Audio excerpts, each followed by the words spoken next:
but is flexible from Belfast, Bristol, Cardiff, Durham, Glasgow, Liverpool or Manchester, none of which, the last time I checked, are anywhere near the English Channel. The reality is, everybody knows, including the people smugglers, that the small boat problem is going to get worse.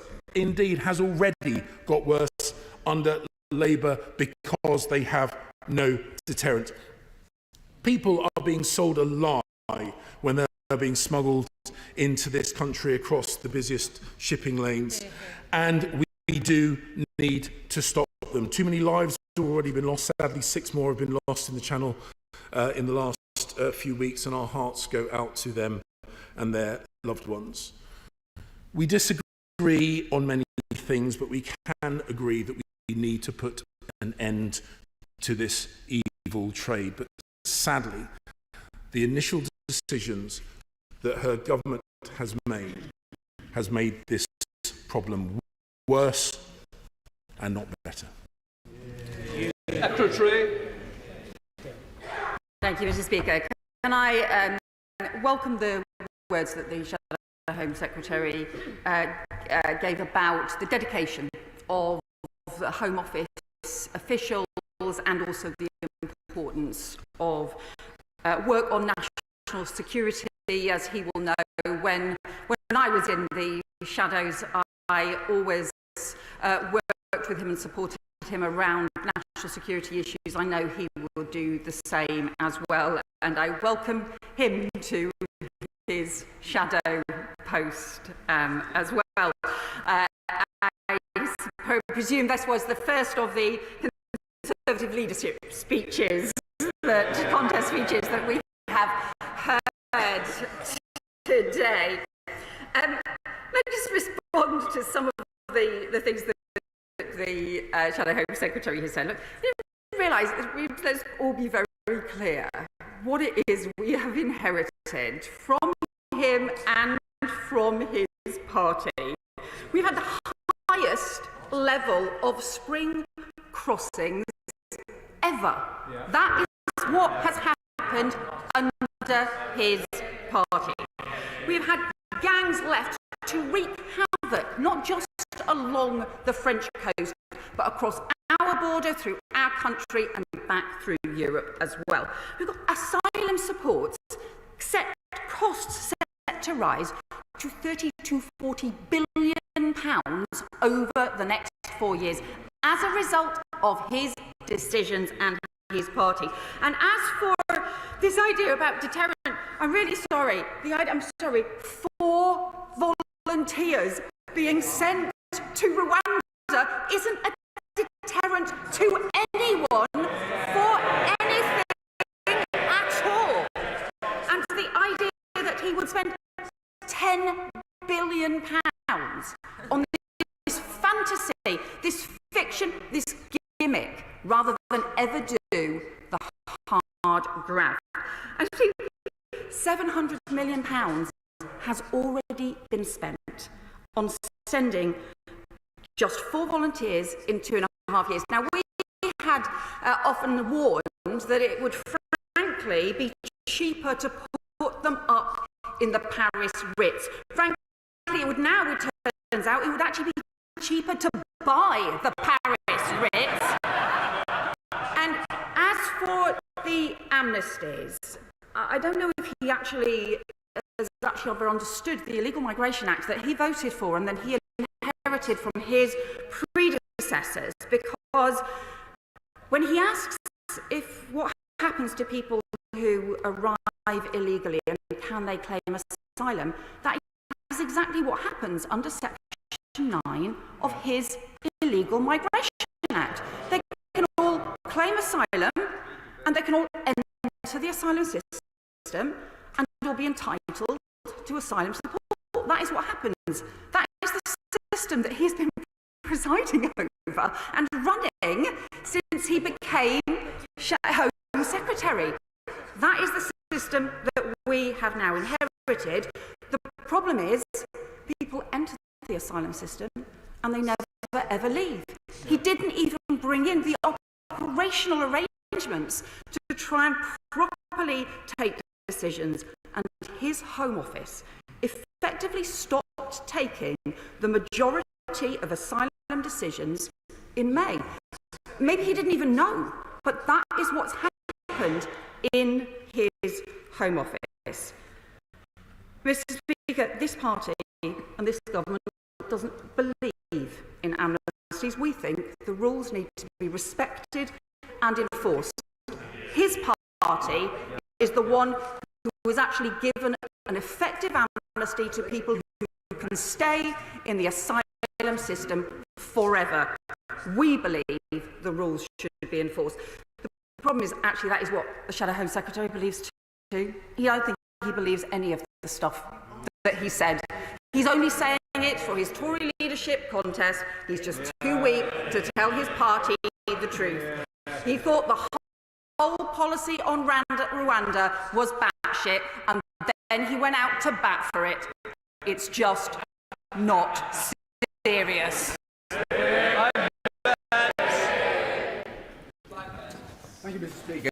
Can I welcome my right honourable friend to her place and thank her for her statement. I think we all suspected that policy in the Home Office under the last government was a bit of a mess.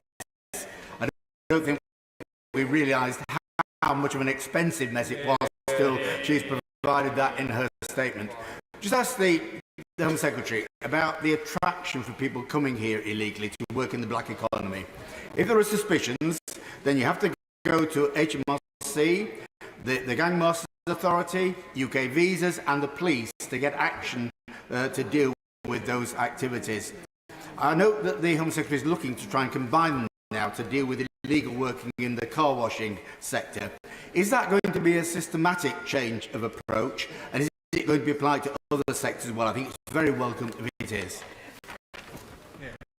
Well, my honourable friend is right. We have to tackle the illegal working and also the exploitation that can often drive a lot of what happens.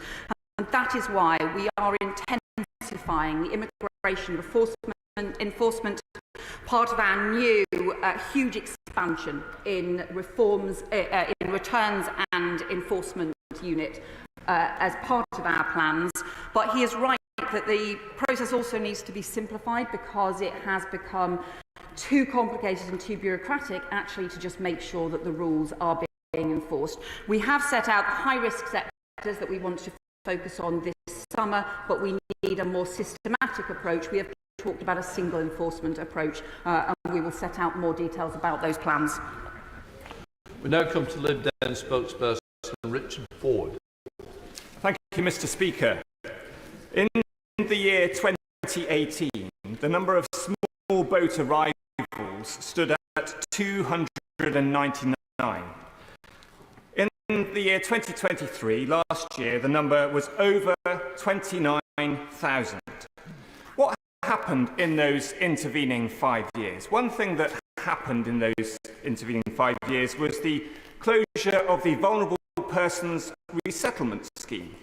The Vulnerable Persons Resettlement Scheme was introduced by the coalition government in 2014 and was designed to select some of the most vulnerable people from refugee camps in Jordan near Syria.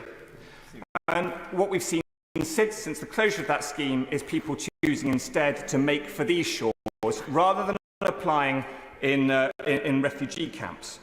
So, will she rule out the offshore processing of asylum seekers? Or will she consider introducing a scheme similar to the Vulnerable Persons Resettlement Scheme that could serve to incentivise asylum seekers applying for asylum close to the war zones that are afflicting them?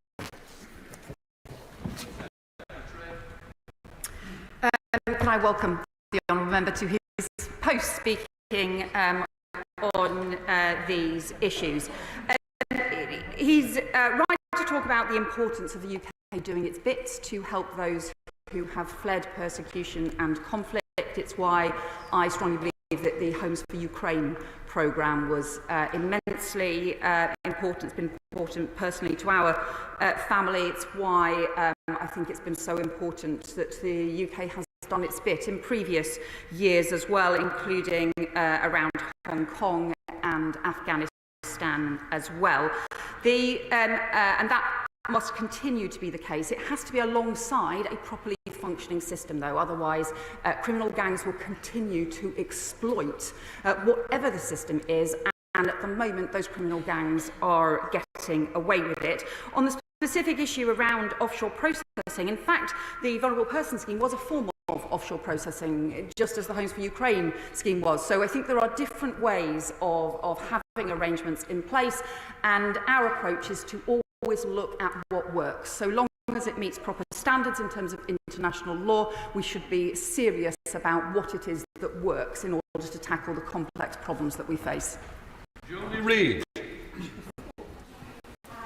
My right honourable friend for her statement. I think that my constituents will be incredulous when they're informed of the extent to which the previous government has wasted so much money on this scheme.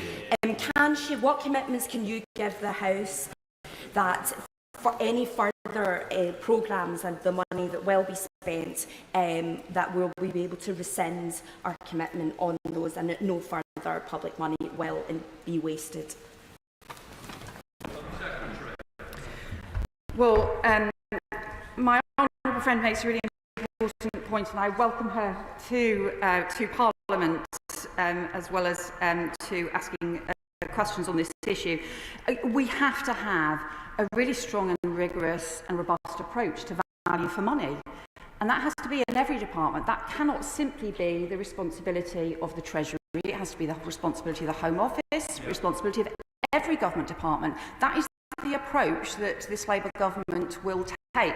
I am frankly shocked that not just the Home Office, but actually also the Treasury, the Prime Minister, Cabinet colleagues under the last government all signed off these incredibly high payments and costs. They must have had the modelling that would tell them how much these costs would go up by, and yet they signed it off. Our government is determined to pursue value for money at every stage. Kit Walters. Thank you, Mr. Speaker. If numbers of small boat crossings next summer are higher than this summer, will she resign? Realise the honourable member is keen to get rid of me before I've even just stood up at the dispatch box.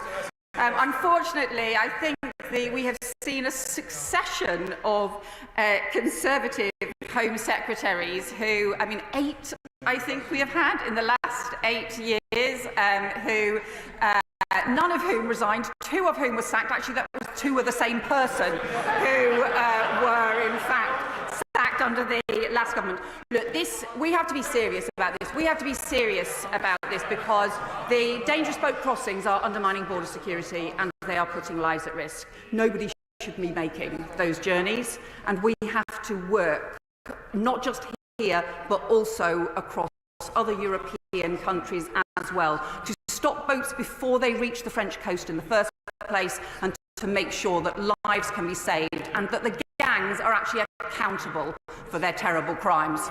Josh Simons. Thank you, Mr. Speaker. Can I thank the Home Secretary for her statement on the shocking figures that are symbolic of the failure of the members opposite to restore control over our borders.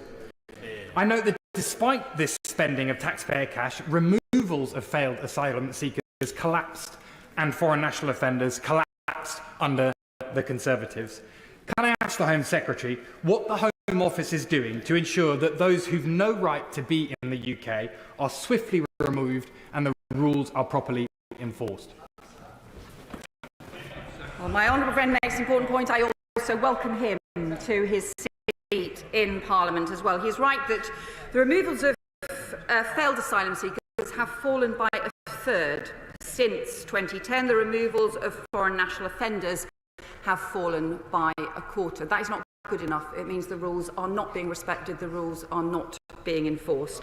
And it's why we will set up a new returns and enforcement programme. We have committed to 1,000 additional staff to be working on returns and enforcement to make sure that the rules are in fact respected, to make sure that not only where we have return agreements in place, but also looking at individual cases as well, to make sure that we can have a system that people have confidence in. There is a lot of chaos to tackle, but we are determined to do it.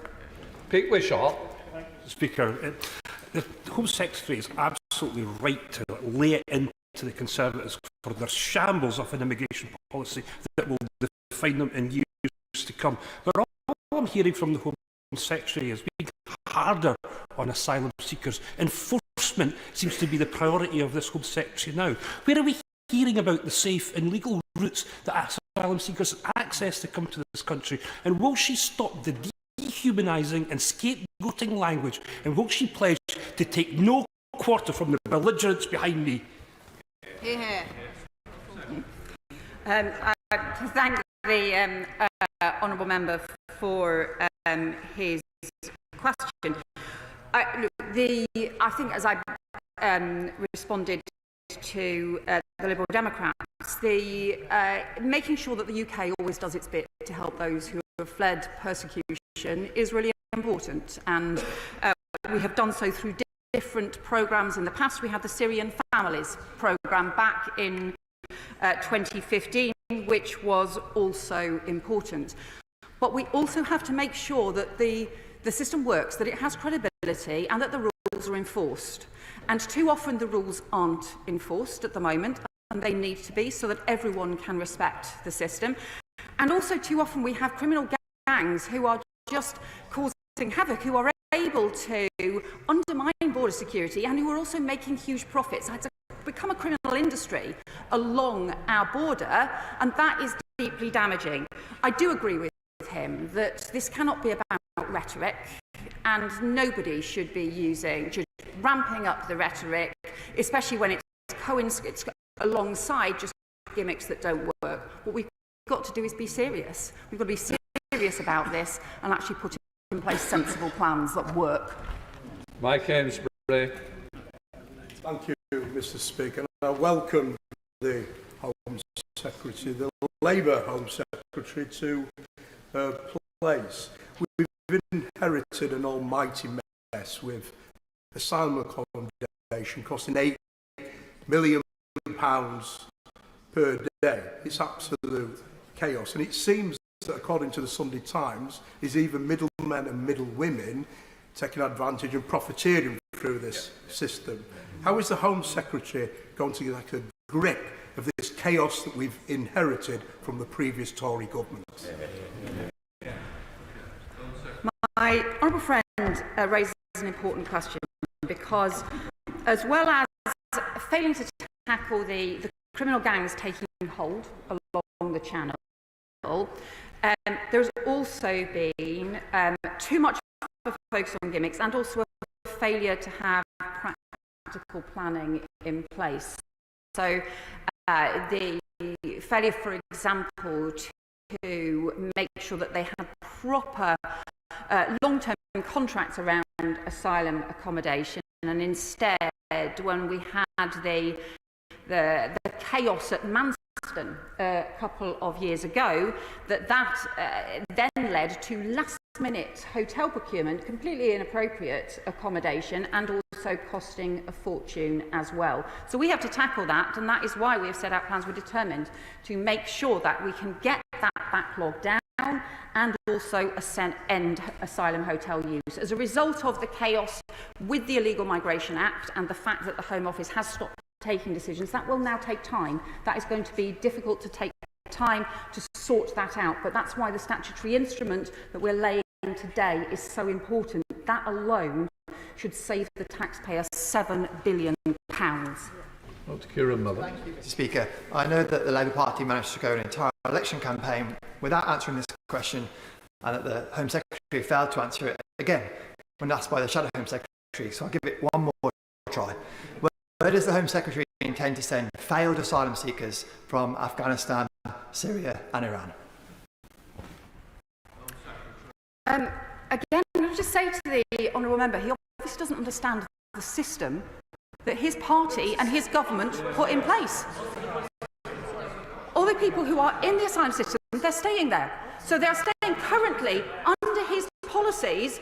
For those individuals are now being sent all around the country into asylum hotels all over the country. That is the system that they have left us with. We don't think that is the right thing to do. We think that asylum decisions should be taken on a case-by-case basis. That is the right thing to do.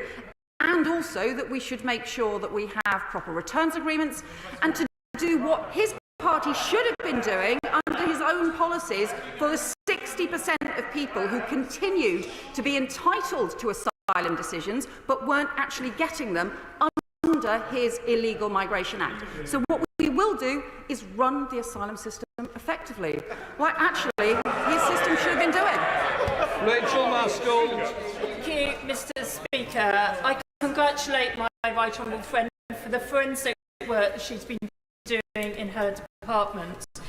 Could I ask her what consideration she has given for a humanitarian visa for people in Gaza to be reunited with their family if they're studying in the UK or working in our NHS? My constituent has his wife and 2 little children in Gaza at the moment. He can't return home, and yet the last government refused to make provision for them to come and be reunited with him in the UK.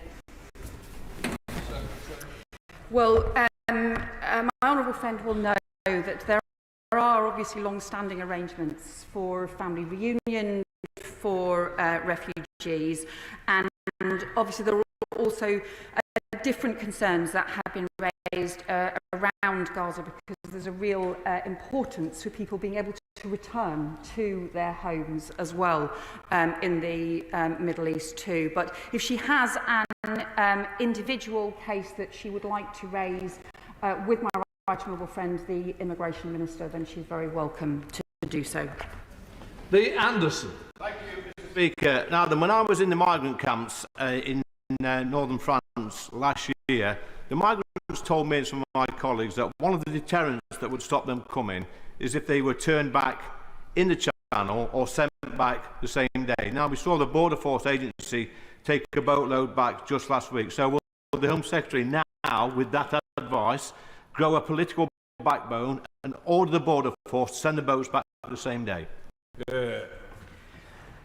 Well, the honourable member refers to the case where there was an incident in the Channel and where there was cooperation between the Border Force and between the French authorities that did also involve returning people to the French coast. That operational cooperation, I think, is really important. But I would just say to him, cooperation is the really important word here. Because if we want to prevent gangs operating and organising, if we want to prevent boats reaching the French coast in the first place, we have to work closely not just with France, but with Germany, with other European countries, with the countries through which some of the supply chains are operating as well. And it's that cooperation that I know quite often he and some of the others in his party have refused. So that cooperation will be important, and it's our best way to stop the criminal gangs. Toby Perkins. Thank you very much, Mr. Speaker. In just a few short days, my right honourable friend has simultaneously saved the taxpayers a tremendous amount of money and got more people in the Home Office working on getting this system sorted than we have had in the years that have gone before. So can I congratulate her for that?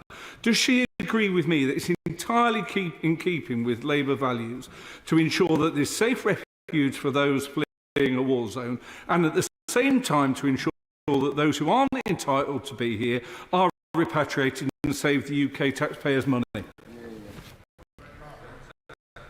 Well, my honourable friend is right. There are just some principles here about doing our bit to help those who fled persecution, but also making sure that those who have not, the rules are enforced, and that people who don't have a right to be here should be swiftly returned. So at the moment, none of those things apply. None of those things are working properly, and that's why we have to restore order to the asylum system so that we can go back to some of the principles that, if you go back many years, the UK has always stood for. Colin Dania. Thank you, Mr. Speaker. It is a huge relief that the vile Rwanda scheme has been scrapped, and I've listened very carefully to the Home Secretary's statement. Now, given that 94% of people seeking asylum in this country are ready and eager to work to support themselves, and given that freezing them out of work leaves them in destitution, but also means that the UK misses out on tax revenue from their work and misses out on much needed specialists and professionals like the nurse I met in an asylum seeker project in Bristol recently, will the Home Secretary take the UNHCR's advice and urgently lift the ban that stops asylum seekers from working? No, I don't believe that that is the right approach, because what we need to do is to make swift decisions and make sure that the rules are properly respected and enforced. I am concerned about employers who exploit those who have arrived sometimes as a result of criminal gangs, sometimes as a result of trafficking, sometimes as a result of smuggling. I don't believe that employers should be able to exploit those kinds of routes and journeys. If people have fled persecution, if they are granted asylum in this country, then of course they should be able to work and be able to work swiftly. But if they are not entitled to be here, if they have not fled persecution, if they should be turned down and returned to their home country, then they should not be able to work in the UK. Mike Tapp. Thank you, Mr. Speaker. My constituents in Dover and Deal take this very seriously, being at the very front line of this issue after the Conservatives have left us with open borders. My right honourable friend, thank you for dealing with this with such seriousness. How long will it take for the Border Security Commander to be in place, and when they are, what sort of impact will they have in assisting law enforcement? Can I thank my honourable friend, welcome to him to his position, and as the honourable member for Dover, I know his constituency has faced some of the real pressures as a result of the criminal gangs and the small boat crossings. I thank him for his work, and I know also his experience in tackling some of these issues, and he knows very well the work of the National Crime Agency, for example, in tackling these criminal gangs. The Border Security Command, we are putting in place the steps for the Border Security Command straight away. So we have already begun the recruitment, not just for the new commander, but also for additional staff, for hundreds of additional cross-border police, security and intelligence officers and specialist investigators and prosecutors. That work will start straight away. We have already immediately increased the UK presence in Europol and also in the European Migrant Smuggling Centre as well, so that we can get on with that work, building those partnerships and taking that action. Greg Stafford. Thank you, Mr. Speaker. I'm sure the Home Secretary agrees with me that it is a moral issue in terms of we must never again see people dying in the Channel. But does she agree with me that deterrent must be a part of the panoply that we put forward. So I'm not clear, what deterrent measures is the Home Secretary going to put in place? And because this question has been failed to be answered a number of times, what will happen to failed asylum seekers from countries like Syria, Iran and Afghanistan? So the honourable member, I agree with him that it is just devastating that lives are being lost, including children, and we've seen increasing violence from some of the gangs crowding more people onto these overcrowded boats where a little 7-year-old girl ended up losing her life. He talks about the issue about deterrence. The problem with the Rwanda scheme is it's clearly not a deterrent at all. 4 people being sent over 2.5 years, that is not a deterrent at all. The issue then is at the moment as well, there are no deterrents for any of the criminal gangs at all.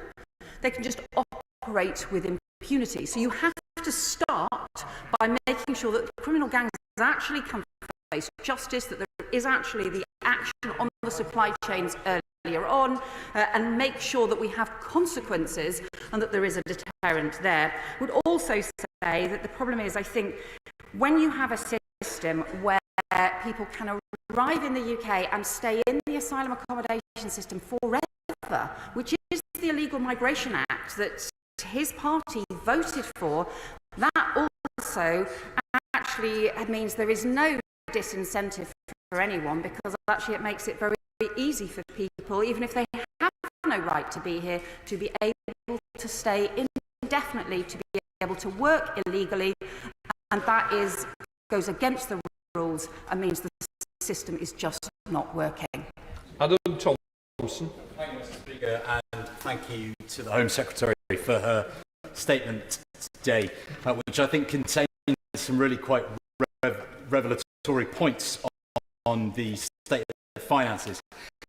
Now, Sandy Acre in my constituency is home, and long has been home, to 2 of the asylum hotels, one of which I was very pleased to see recently closed. But the Best Western Hotel remains open, and this is a huge cost to people in my constituency and across the nation, and indeed leaves asylum seekers caught in an endless and inescapable limbo that they cannot get out of. What steps will the Home Secretary be taking to make sure that we can close asylum hotels once and for all? Well, my honourable friend makes a really important point, and we need to clear the backlog, not just let the backlog grow and grow and grow, which is what the Conservatives were doing, but actually to end up clearing the backlog so that as a result of that we can end asylum hotels, which are inappropriate and extremely costly. I am concerned that, having discovered that the Home Office had effectively stopped taking the majority of asylum decisions under the shadow Home Secretary, who doesn't seem to actually know what his own department was doing as a result of his own policies. As a result, that will now take longer to do, but it remains an immensely important thing that we have to do. The other thing we will have to do is to tackle the backlog that they had allowed to grow in the appeals process as well, which is also slowing the system down. Brian Matthew. Mr. Speaker, congratulations to the Home Secretary on her appointment, and also on her statement to the House. Will asylum seekers, and this is following on, but perhaps with a nuance, will asylum seekers, perhaps after initial registration, be allowed to work and pay taxes while their applications are pending? Thank you. Well, I think that if people have a right to be in the UK, so if they have fled persecution and have been granted refugee status, if they have come to be here on a visa through the normal processes, crisis, then of course we have people contributing to our country and have done so for generations. But I do also think that if people are not here lawfully, who have not fled persecution and actually should fail the asylum system process and be returned, then they should not be working in the UK. So I think this is simply about having a swift system so you can make decisions quickly and make sure that the rules are enforced. Anna Dixon.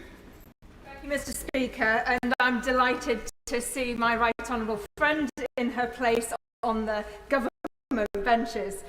I'm proud that Bradford is a city of sanctuary, and of organisations like Bevan Health, set up by a GP in my constituency, that works to deliver healthcare, vital healthcare to asylum seekers who are awaiting decisions, sometimes over 12 months in many cases, in hotels.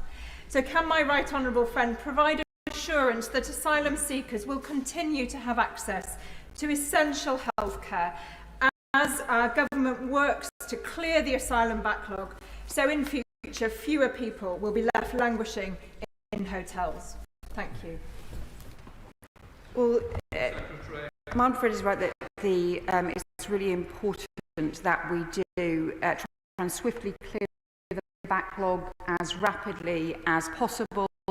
It does include some people who are very vulnerable and who may be in need of support. It also includes people who shouldn't be in the UK, and the system should work to operate fairly so they are swiftly returned. But we have to actually we have to actually get back to decision making. You know, I thought I would be coming to this dispatch box and saying, well, what we want to do is we want to speed up decision making, we want to accelerate decision making. I didn't think I would be standing at this dispatch box saying, no, we've got to just restart asylum decision making in the first place because they've just stopped it. I mean, that I really had not expected. I mean, it really is far more shocking than I had imagined, and I really thought I had a good imagination. Richard Trice. Thank you, Mr. Speaker. When you take a drug dealer off the street corner, guess what? Another one appears because of the vile drugs trade and the amount of money involved. My constituents of Boston and Skegness believe it's exactly the same with trying your policy, Home Secretary, of smashing the gangs. If you smash one gang, it's like a game of whack-a-mole. Another one appear, and another one will appear because there is so much money involved. Here's the point. How long will you give your policy, Home Secretary, before realising that the only policy will work is the policy that you actually started last week, which is to pick up and take back to France, which we're entitled to do under international maritime law. It will help British citizens, it will help the British taxpayers, and it will help the French, and it will reduce the magnet factor. Well, what I would say to the honourable member is that no one should be making these dangerous journeys, and the criminal gangs are making massive profits from organising these boats. I just don't think they should be able to get away with it, and they are at the moment. We should be taking action against those criminal gangs, and I simply don't accept that it's impossible to go after the criminal gangs to make sure that you take action not just on the gangs themselves, but also on their supply chains, on the routes in which the boats that are taking, on their finances, and that we properly, substantially increase the law enforcement resources. As honourable members will know, we have had cases where journalists have identified the smugglers and those responsible for being involved in some of the smuggler gangs. I think that those smuggler gang members should be facing law enforcement. We have to do this. It's essential that we do. This is about properly standing up for the rule of law, as well as making sure that we do everything we can to prevent these dangerous small boats. Laura Kirk-Smith. Thank you, Mr. Speaker, and I'm very pleased to see the Home Secretary take her place. My constituents in Aylesbury have two concerns. First, that we re-establish control of our borders. Second, that we remember the need for compassion for vulnerable people fleeing conflict and persecution. On that point, will the Home Secretary commit to ensuring there are resettlement for people fleeing desperate and dangerous circumstances? And what will she do to ensure that they are viable? Thank you. I think the my honourable friend is right to welcome her to her place in this house. That what I think people have always wanted in this country is that combination to have strong border security and to have a proper fair system. So we do our bit to help those who have fled persecution alongside other countries, but also so the rules are enforced and those who don't have a right to be here should be returned. She will know that, for example, there are a series of different resettlement routes or different forms of support. For example, the Homes for Ukraine scheme, which does continue, and also some of the Afghan resettlement schemes. We are concerned about the operation of some of the Afghan schemes, and we are looking at that further to make sure that they are functioning properly. Jeremy Corbyn. Speaker, I thank the Home Secretary for her statement. The tragedy of desperate people dying in the Channel is compounded by desperate people dying in the Mediterranean and in the Aegean, as human beings fleeing from all kinds of horrible situations try to seek a place of safety. Is she cooperating with other European countries on a safe route for asylum seekers? Is she prepared to look in a much more humane way at the desperate situation that people face as they're trying to just get out of human rights abuses and wars around the world?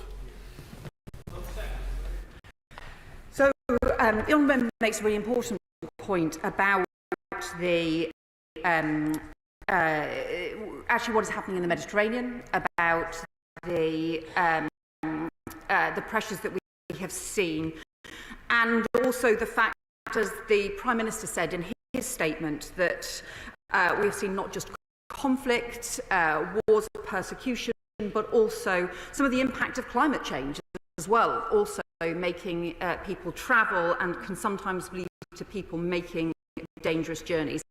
We should be working to prevent those dangerous journeys in the first place and prevent the need for those dangerous journeys, and that is why the UK government and the Prime Minister announced last week, as part of the European Political Community Summit, that we would invest over £80 million alongside work with other European countries, also as part of the Rome process, both to tackle some of the wider criminal gang networks that still operate in the Mediterranean, but also to make sure that we address some of those sources and the injustices and the serious crises that can lead to people making dangerous journeys in the first place.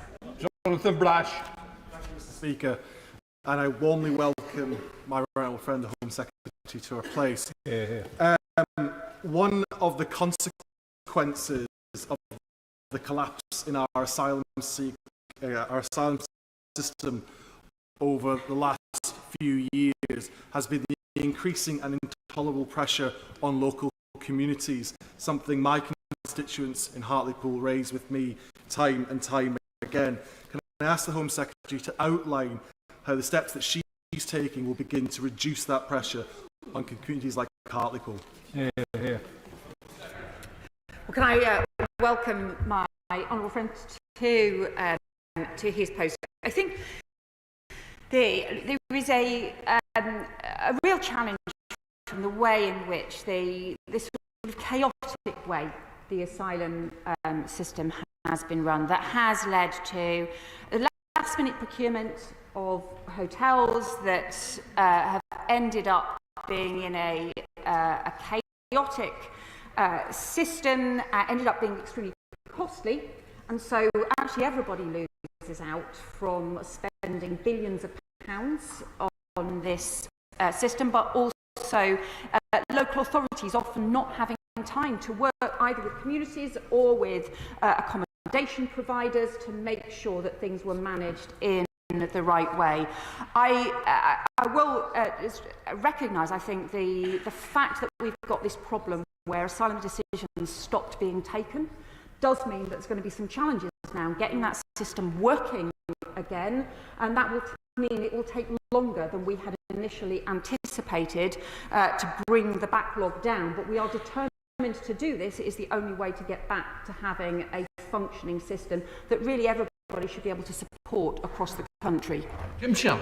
Mr. Speaker, can I welcome the Home Secretary to her place, wish her well for the future, and thank her very much for the very helpful and confident answers that the Honourable Lady has given.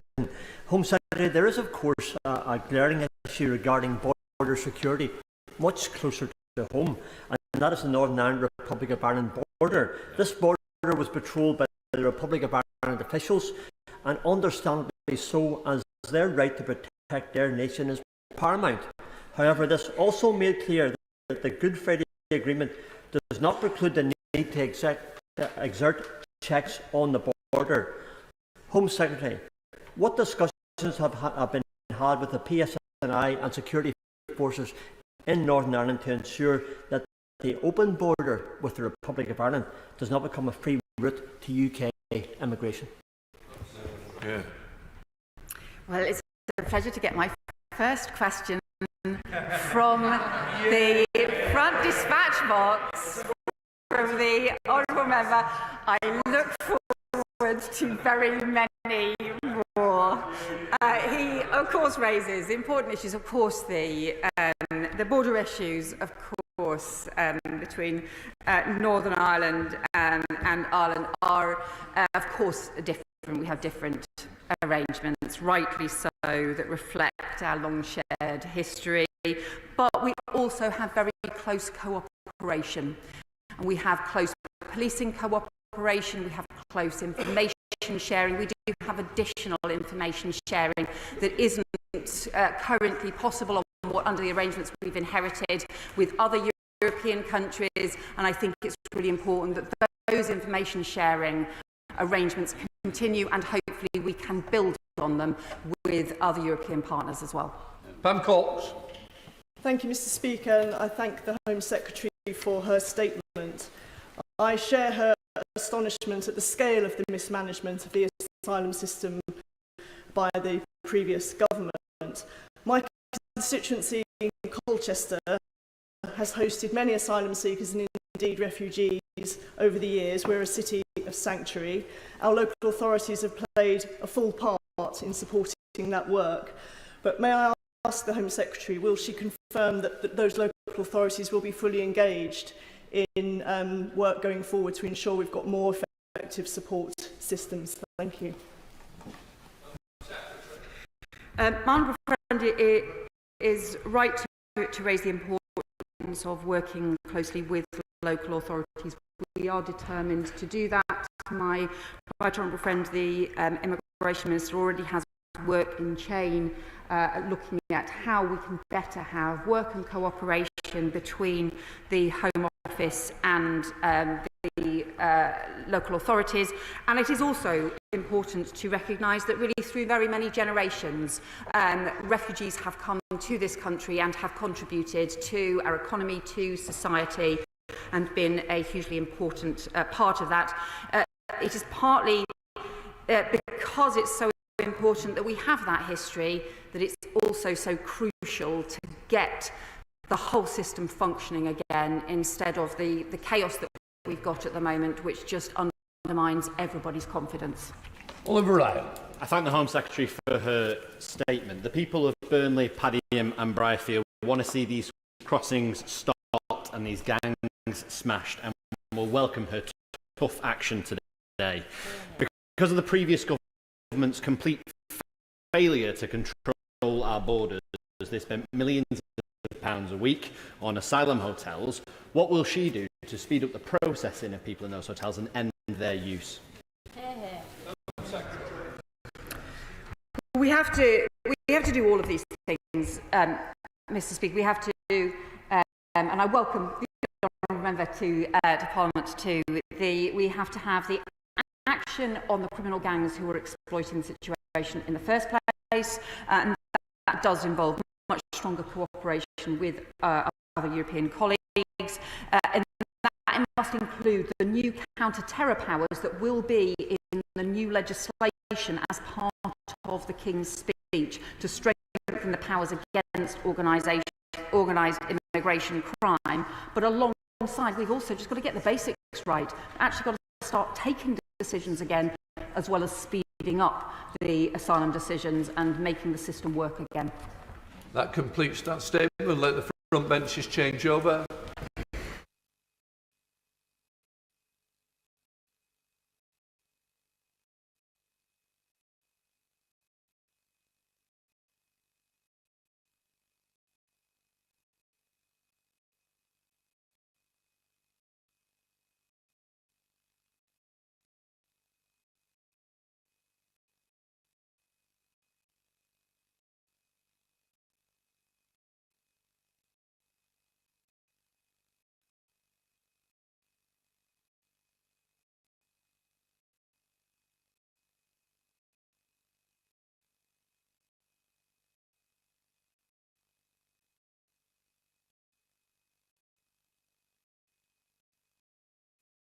Right, we now come to the next statement. I call Ellie Reeves, Minister.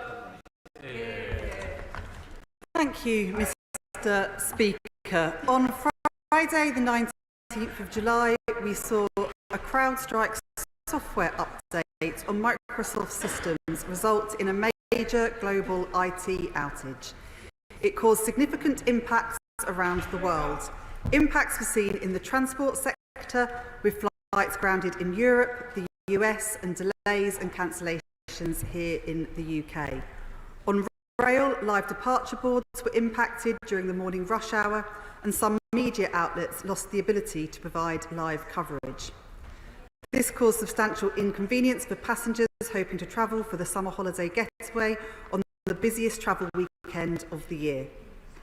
Airports and airlines across the UK had measures in place to maintain safe operations, support passenger welfare, extend operating hours, and deploy additional staff to support late-running operations to keep people moving where possible. As with all incidents, the sector will review their response and implement any learnings. More concerningly, large parts of the local UK healthcare system lost access to test results and appointment information, affecting mostly GP services. Tried and tested NHS contingency plans were enacted, and services are expected to be operating at full capacity in the next few days. Small businesses without dedicated IT support systems were heavily impacted due to disruption to card-only payment systems and ATMs, with many resorting to operate with cash only while firms worked to fix their systems. Many firms were able to get back online quickly, and the remaining are expected to restore operations this week. Officials from the National Cyber Security Centre quickly established the outages were not as the result of either a security incident or malicious cyber activity. The cause was instead identified to be a flawed CrowdStrike software update which caused Windows machines to crash. On Friday morning, CrowdStrike issued guidance on how to solve the problem, giving users a manual fix for each affected device or system. I now believe CrowdStrike is in the process of implementing an automated update which can be applied remotely and should therefore speed up recovery. However, there are still residual impacts from the failed update, and it's important that we continue to monitor the situation and the longer-term impacts to UK sectors and secondary impacts from international disruption. Ever since the incident occurred, the government has worked closely with both Microsoft and CrowdStrike. My Cabinet Office officials have been leading coordination of the government response across all impacted sectors of the economy. This included close monitoring of affected public services to ensure business continuity plans were enacted and services were supported as they came back online. 2 Cobra senior officials meetings were also convened on Friday to coordinate the response, and officials from across Her Majesty's government met over the weekend to continuously monitor the impacts and the recovery process. I'm pleased to say that government services and the online services that government provides were and remain largely unaffected. My colleagues, including the Chancellor of the Duchy of Lancaster, the Health Secretary and Transport Secretary, attended briefings with officials throughout, and the Prime Minister was kept informed. The majority of the sectors that were impacted have now mostly recovered. The UK transport system, aviation, rail, road, maritime is running normally. NHS staff worked hard over the course of Friday and the weekend to quickly apply the fixes required, and my colleagues in the Department for Health and Social Care have confirmed that systems are now back online, including for GPs. Their advice is that patients should continue to attend their appointments unless told not to. There may still be some delays, and GPs will need to rebook appointments that could not be made during the IT outage. The public should continue to contact their GPs in the normal way. However, as IT systems are complex, we can expect that minor disruption will continue in some areas while systems continue to recover. But my officials expect these to be resolved in the next couple of days. I'd like to extend my thanks to everyone who has worked so hard to get systems up and running again, and all staff who have worked tirelessly to support individuals impacted by the outage. Following this incident, the Cabinet Office will work with the National Cyber Security Centre and other partners across government to review the lessons learned. The Central Digital and Data Office will work with the NCSC to implement any improvements to the existing response plans to cover both technical resilience features as well as cyber. The Cobra unit will work with departments to support their processes for establishing how the organisations and sectors they represent manage the impacts of the outage and what lessons have been learnt. As soon as this government was elected, we took immediate steps to begin legislating to protect public services and the third-party services they use. Our Cyber Security and Resilience Bill, including in the King's Speech, will strengthen our defences and ensure that more essential digital services than ever before are protected. For example, it will look at expanding the remit of the existing regulation, putting regulators on a stronger footing, and increasing reporting requirements to build a better picture in government of cyber threats. Technology failures can be as disruptive as cyber attacks, and the move to create the Centre for Digital Government within DCIT is aimed at creating a more resilient digital public sector. What this incident shows is how dependent the modern world is on complex and interconnected IT systems, and how essential preparedness for such events is, including business continuity planning. Notwithstanding the immense frustration and inconvenience the outage has caused, I'm pleased to see that effective contingency plans mitigated the potentially very, very serious impacts this outage could have had. I'm pleased also that there is to be a comprehensive process to identify the lessons from this episode. I hope these will lead to improvements which both help prevent similar incidents and further improve our resilience to system outages and the impacts they can have. And in this spirit, Madam Deputy Speaker, I commend this statement to the House. Oliver Dowden. Well, may I begin by welcoming the Honourable Lady to her role and thank her for her advanced state of the statement. In that role, I know she will be supported by a dedicated team of civil servants who represent the very best of public service, and I have no doubt that they will serve her as well well as they did me. But she will also be aware of the enormous challenges facing this government and governments around the world in relation to cyber security. As I warned when I was the responsible minister, threats to public services and critical national infrastructure come from a range of challenges, from hostile state actors to human error and design flaws. Last week, we saw these challenges vividly brought to life. Following the corrupted antivirus update by CrowdStrike on Friday, 8.5 million Microsoft devices globally were rendered unusable. This left airports disrupted, patient records temporarily lost, and GPs unable to access important patient data, creating significant backlogs. This is more than an inconvenience, Madam Deputy Speaker. I want to pay tribute to all those working in our public services for the efforts they undertook over the weekend to restore these services, and to the work of dedicated cyber specialists across government, including in the National Cyber Security Centre.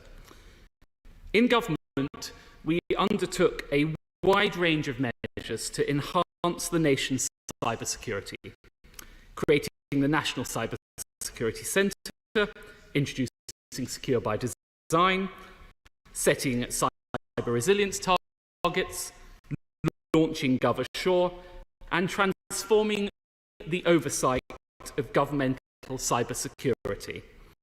And now I note, as the Honourable Lady said, that the government intends to build on this progress by bringing forward a cyber security and resilience bill.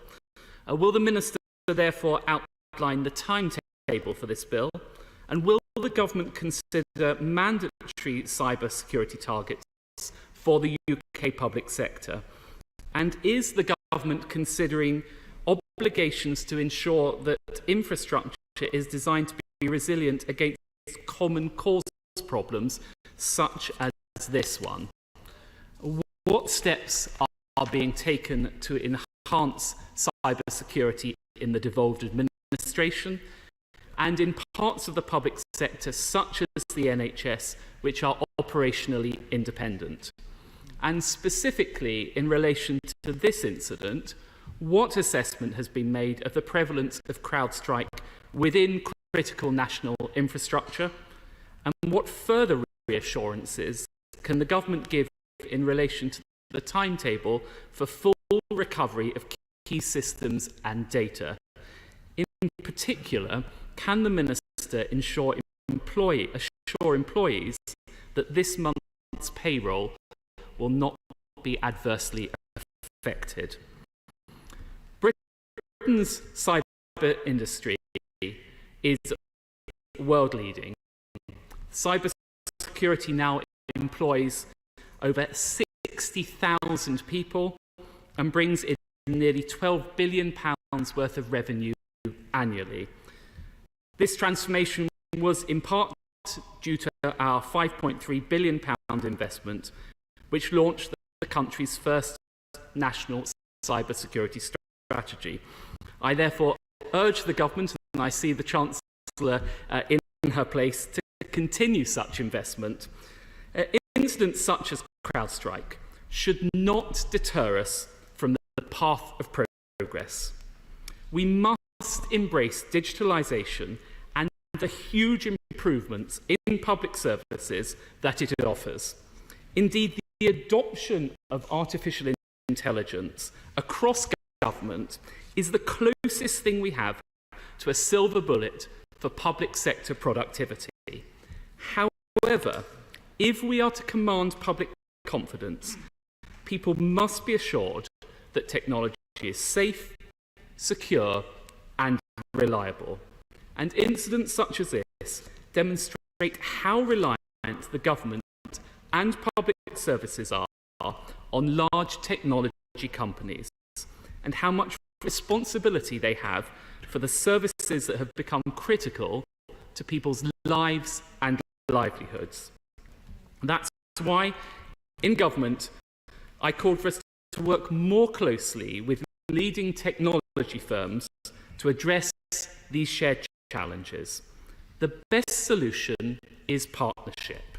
So to that end, what further engagement will the Minister undertake with Microsoft and CrowdStrike and the wider sector to ensure that there is no such recurrence? The task for us all is to build on existing progress that has transformed Britain's cyber defences and to enhance protections for British families, businesses, and indeed the very heart of government. And in that mission, the government can rely on the support of these ventures.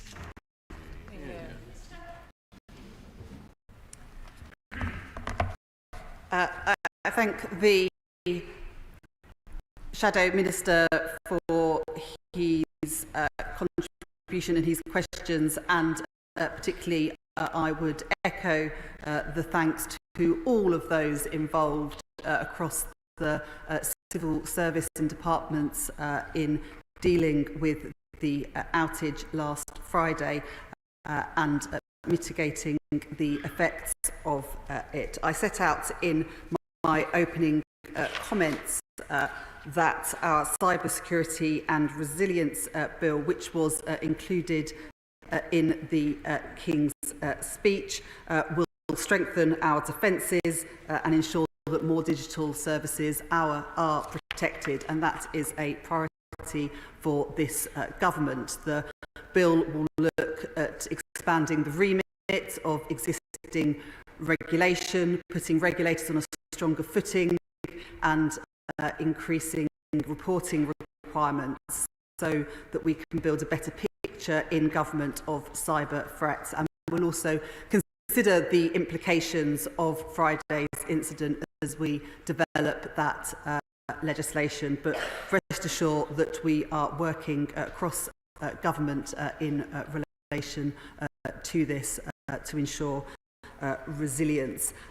As the Chancellor of the Duchy of Lancaster said in his statement on the COVID Inquiry Module 1 report, he will lead a review to assess our national resilience against the full range of risks that the UK faces, and that includes cyber risks. Chion Mora. Thank you, Madam Deputy Speaker, and it is a great pleasure to see the Minister in her place.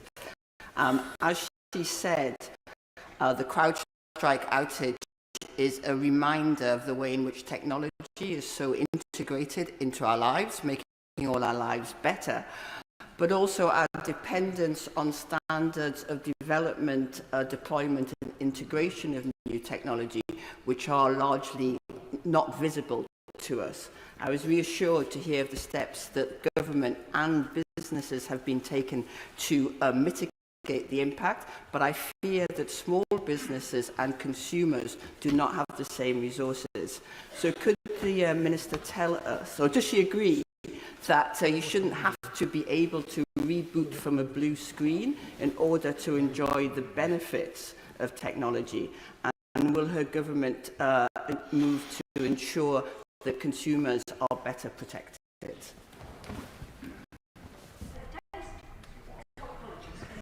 Go ahead. I thank my honourable friend for that contribution, and also wants to acknowledge all of the work that she has done in this area. It has been hugely valuable. She makes some really important points about making sure that consumers and small businesses are protected, as well as government departments and bigger business, and I'm sure that will be form part of the lessons learned from this incident, but also feed into the bill that we'll be introducing. Daisy Cooper. Thank you, Deputy Speaker. It's my first opportunity to welcome ministers to their places, and thank you for advance sight of the statement. I want to focus on the impact on the NHS in particular, and I'm sure my thanks and that of the entire House goes to all NHS staff who've been scrambling to deal with urgent inquiries from distressed patients. I wonder if I might press ministers for assurances on two particular patient groups who suffer from the need for time-critical care. First of all, there are some patients who always require blood test results before they commence urgent treatment or operations, and I wonder if there are any assurances on what attention they've been given by the NHS, both now and in any future scenarios. And secondly, those patients who are at extreme risk of getting an extremely ill from getting COVID. Since the last government scrapped the COVID medicines delivery unit, many vulnerable patients have been struggling to get the COVID antivirals they need from their GPs in time. That situation is made much worse when this kind of disruption happens.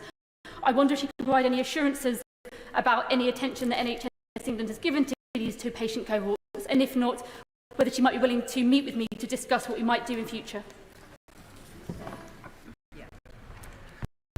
I thank the honourable member for her question and highlighting the issues facing vulnerable patients. I'm pleased to report that there were no reported impacts to 111 or 999 services, and that patients were able to acknowledge emergency care if required. The majority of the impact to GP services were accessing patient records, GP appointments and prescriptions. Patients who couldn't access GP appointments were able to attend urgent care services, and GPs were able to issue paper prescriptions. But I will pass on her concerns to my colleagues in the Department of Health, because they are incredibly important issues, and we need to make sure that vulnerable patients are protected going forward. Pamela Nash. Thank you, Madam Deputy Speaker, and I'd like to take this opportunity to welcome both of you to your very temporary position, and also to my honourable friend on the front bench. Welcome her to her role. I'd like to ask if there's any further detail that the Minister could share with the House on the particular impact of this outage in Scotland, and ask her what conversations her department have had with the Scottish Government in recent days.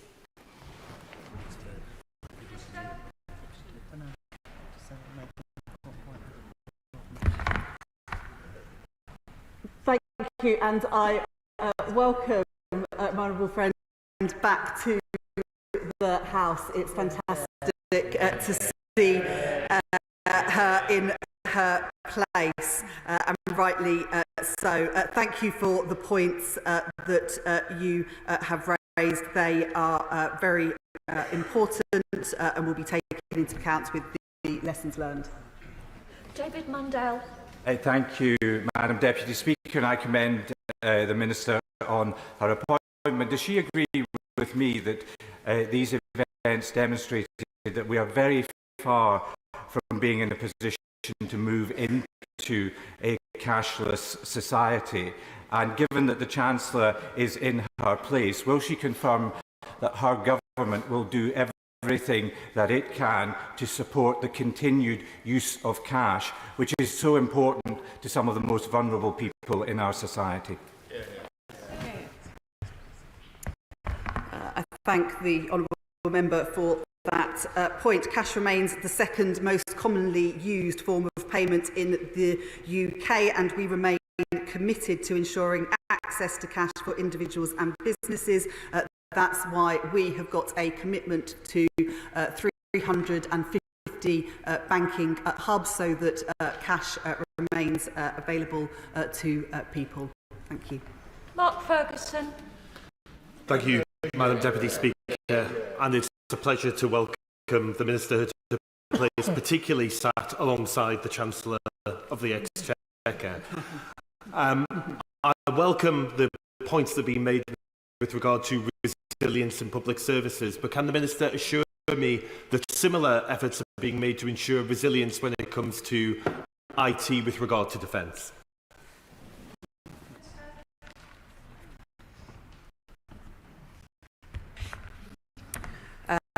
I thank my honourable friend for that contribution, and as I said in answer to a previous question, as soon as this government was elected, we took immediate steps to start legislating to better protect all our public services and the third-party services that they use through the Cybersecurity and Resilience Bill, which will be coming to Parliament.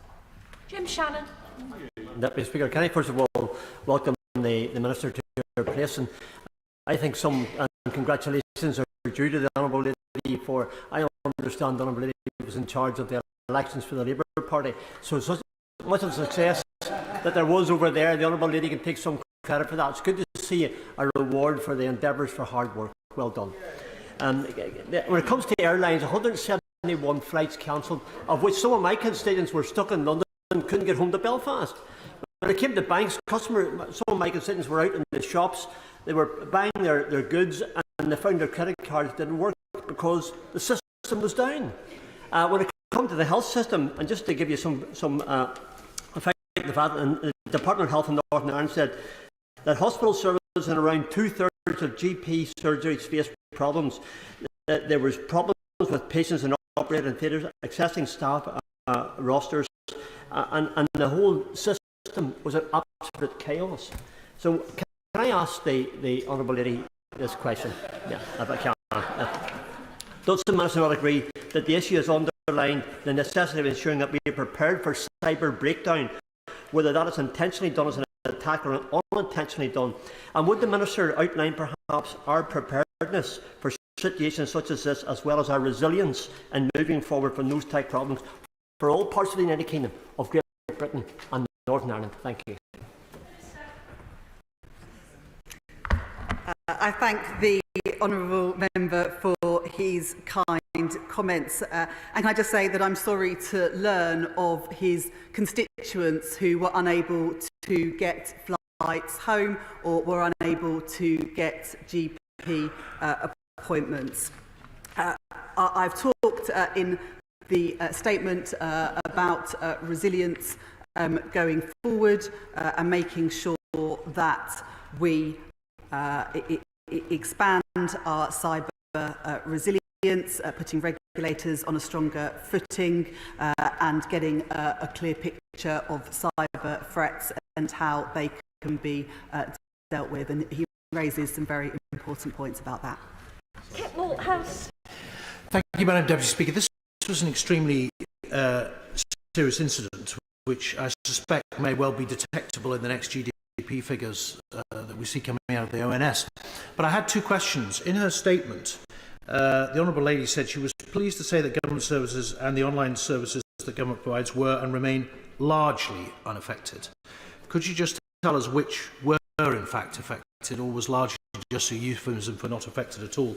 And secondly, it's quite difficult for members to get a handle on the full impact and spread of this particular contagion. Will she commit to lay in the House some kind of report that details the sectors that were affected, how serious they were affected, including government systems, and whether and how there will be any resolution in the future? Because obviously we need to report to our constituents that in future these things are less likely to occur.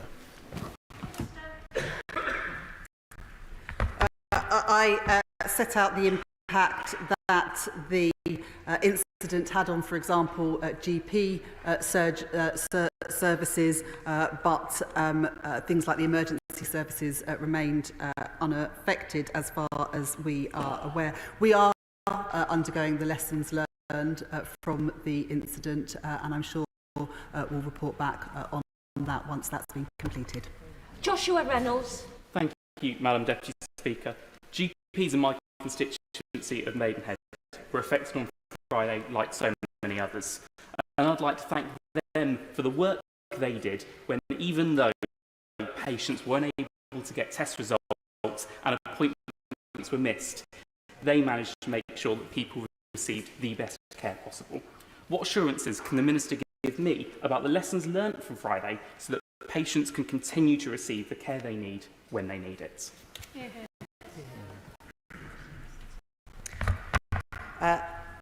I welcome the honourable gentleman to the House and place on record my thanks to the GP surgeries in Maidenhead who have done what they can to make sure that disruption for patients were at a minimum. We will be undertaking the lessons learned exercise from this, which I hope will offer some reassurances to his constituents along with the bill that will be going through Parliament. Kirsty Blackman. Thank you very much, Chair. I'm aware that the Minister is new to her role, so I'm going to ask her to consider things rather than to commit to doing things. Will she please consider continuing with the annual statement to Parliament on civil contingencies and risks that was committed to by the previous government? Will she also consider when she's looking at the cybersecurity and resilience bill, assessing whether there is widespread use of certain software or hardware that could cause mass outages in the event that it is affected, such as in CrowdStrike? I'm not aware that we've seen a kind of analysis of that in previous outputs by the Cabinet Office, and I think it would be incredibly helpful for us to be aware of where those risks are. I thank the honourable member for those suggestions and very happy to consider the points that she has raised. I cannot be the only member who thinks how proud Mr. and Mrs. Reeves must be today. The clerk will now proceed to read the orders of the day. King's Speech, motion for an address, adjourned debate on question. Now, I inform the House that Mr. Speaker has selected Amendment H in the name of the Leader of the Opposition. The question is that an humble address be presented to His Majesty as on the order paper. I call Jeremy Hunt to move the amendment. Madam Deputy Speaker, I beg to move the amendment in the name of myself and the Leader of the Opposition. It is an important and rather painful part of our democracy that I am today as Shadow Chancellor responding to the King's Speech in exactly the same way the new Chancellor responded to me just a few months ago. So I want to start by congratulating her as well as Mr. and Mrs. Reeves. As the father of two girls myself, one of whom has her 10th birthday today, I warmly welcome the smashing of a glass ceiling with Britain's first female Chancellor. As I said on election night, she has led the Labour Party on a difficult journey which has changed it for the better. Her stated commitment to fiscal responsibility, stability and economic growth has been consistent and I'm sure not always easy. Unfortunately for us, her success in holding the line means we face rather a lot of Labour MPs on the government benches, but I wish her well in her new role. I also commend to her the superb Treasury officials she now inherits and want to put on record my gratitude to them for the excellent work they did for me, staying up in the middle of the night ahead of fiscal events, engaging in tense negotiations with spending departments, and occasionally, it has to be said, number 10, bringing me endless flat whites and Pret lunches to keep me going, and most of all, making my family feel welcome in the goldfish bowl that is Downing Street. And it is part of the magic of democracy that those same officials have seamlessly transferred their allegiance from me to her, and I know they will serve her extremely well.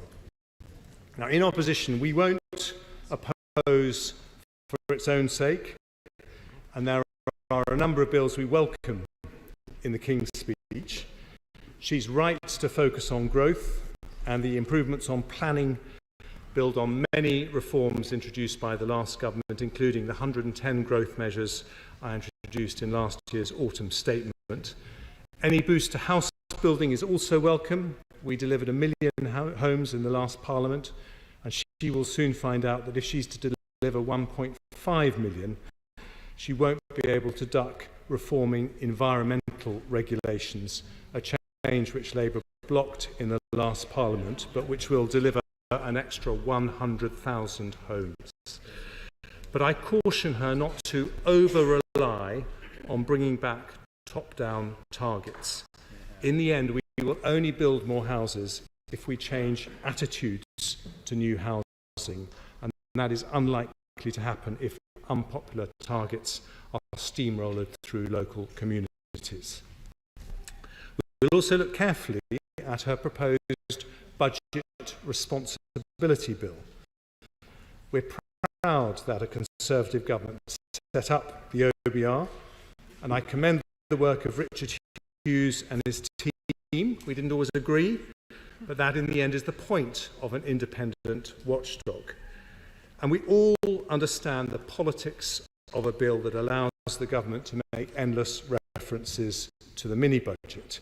But if she's really committed to fiscal responsibility alongside growth, I hope she will today confirm she will not fiddle with the 5-year debt rule to allow increased debt through the back door.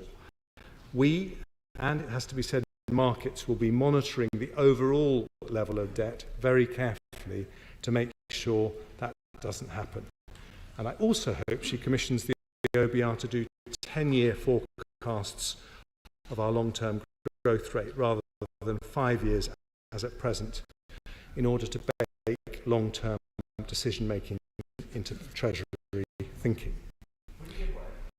I am very happy to give way to the Honourable Gentleman.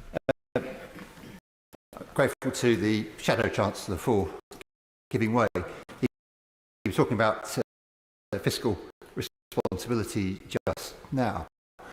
During the election campaign, he committed to a series of tax cuts. I noticed yesterday on the Laura Kuenssberg show that he said that it wouldn't have been possible for him to proceed with those tax cuts. What is it that has changed, and why did he make that commitment during the election campaign, knowing full well that he couldn't afford to carry it out? For the Honourable Gentleman for making that intervention, because it allows me to explain why he's completely mistaken in what he is saying. We offered a set of carefully funded tax cuts, fully funded tax cuts, unlike the £38.5 billion of unfunded spending commitments that came from the Labour Party, but we always said they would be brought in over time, over the next Parliament. We did not make a commitment that they would come in immediately, and indeed they would not have, but we would have done so in a responsible way. But when it comes to dubious claims, there are some rather dubious ones the new Chancellor has herself been making that do not withstand scrutiny. Now, she says, for example, that the economy would have been £140 billion bigger if we'd matched the average OECD growth rate. But as she knows, the OECD is a very diverse group of 38 countries, including many with economies very different to our own, such as Turkey or Mexico or Luxembourg. And a much more meaningful comparison is with other similar G7 economies, where, since 2010, we've grown faster than France, faster than Italy, faster than Germany, and faster than Japan. Indeed, the IMF say that thanks to difficult measures taken by the last Conservative government, we will grow faster than any of those 4 countries, not just in the short term, but over the next 6 years. And one of the reasons for that is our record on attracting investment. Since 2010, green greenfield foreign direct investment has been higher in the UK than anywhere in the world except the United States and China.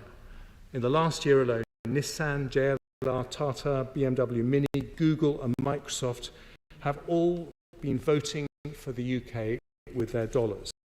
And that is not least because of cuts in business taxation, such as full expensing, introduced by the last government. If she now looks for backdoor ways to increase business taxation, as many fear she will risk the very attractiveness of the UK to foreign investors, of which she is now the beneficiary. I give way to the Honourable. To the right honourable gentleman for giving way. This point of investment is very, very important for my constituents in Stockton North, where we have many companies poised to invest billions of pounds in industrial investment, and they tell me that they prize economic stability above all else. And so I wonder if he might commit now to supporting the budget responsibility bill to give those investors the security that they would need. Well, we are going to study the bill very carefully when it's published. But yes, we are minded to support it, subject to having had a close look at it, because we think it's perfectly sensible. Whether it's completely necessary or not is a different question, but it's perfectly sensible. Now, but I do want to move on to some elements of the King's speech about which we have grave concerns. Bills which a Times editorial this week described as a dose of traditional socialist dogma. Tony Blair came to office having removed the old Clause 4 of the Labour Party constitution because he knew that state-run businesses are rarely successful and usually end up being bailed out by the taxpayer. But with its railway and energy plans, the government last week brought forward more nationalisation than Blair ever did, indeed more than any government in modern times. And I just say to her, if she really cares about fiscal responsibility, she should beware. The reason unions like publicly owned utilities is that it gives them more leverage on pay and more ability to demand bailouts. Unlearning the lessons of history will mean more strikes and bigger bills for the taxpayer. An even bigger concern for business is the impact on jobs of Labour's New Deal for workers. Since 2010, we have seen the creation of almost 4 million jobs, nearly 800 jobs, for every single day Conservative governments were in office. The President of the CBI described the UK as a job creation factory, but like many others, he expressed concerns that the Deputy Prime Minister's new Labour laws could put that at risk. Day one rights sound attractive, but employers fear it will mean a flood of tribunal claims, meaning it's safer not to offer a job at all. That's why the Federation of Small Businesses responded to the King's speech by saying companies were worried about increased costs and risks.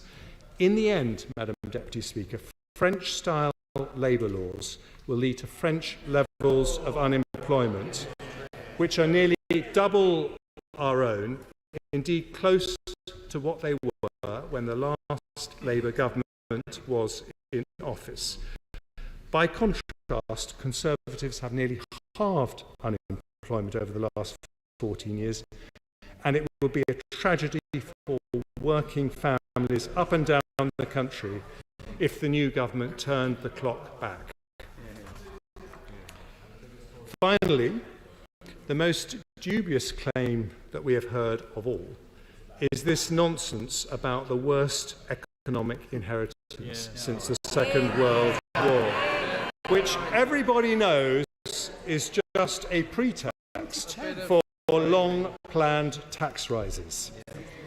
You can see what nonsense this is from a simple comparison to the last time we had a change of party running the government in 2010. Inflation then was 3.4% compared to 2% today. Unemployment was at 8% compared to 4.4% today. Growth was forecast at the time to be one of the slowest in the G7 compared to the fastest today. Instead of an economy where markets and the pounds were facing meltdown, she has inherited one which the ONS said growth was going gangbusters. And since the election, that has been backed up by even more data. May's GDP figures show Britain's growth was double the rate predicted by economists, the fastest in more than 2 years. New figures from S&P show that in February, British businesses were amongst the most optimistic in the world. Top of the league again, according to the ONS. Inflation has remained at the target 2% level. Now, in her BBC interview yesterday, the Chancellor,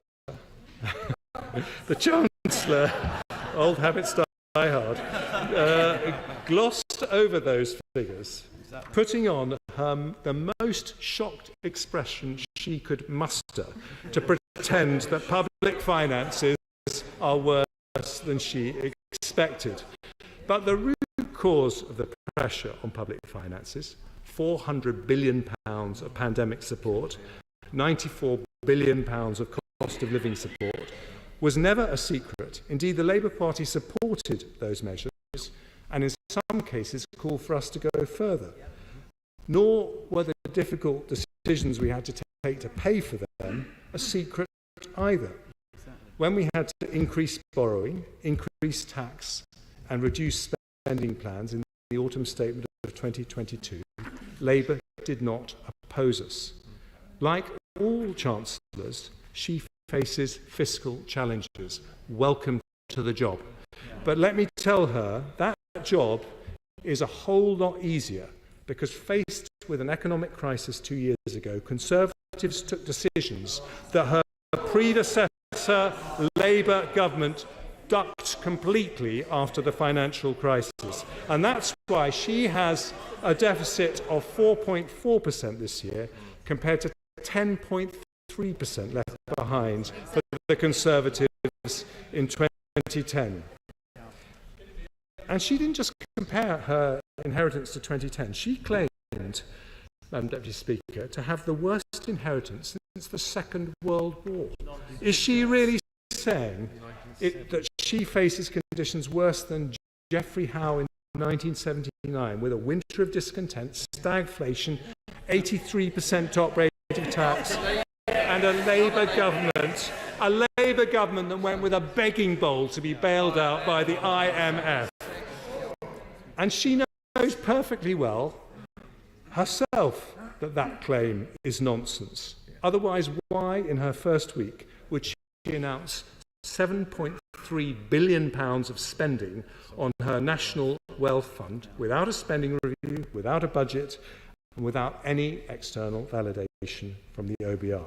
As Paul Johnson of the IFS says, thanks to the OBR, the nation's books are wide open and fully transparent, so pretending things are worse than expected, his words really won't wash.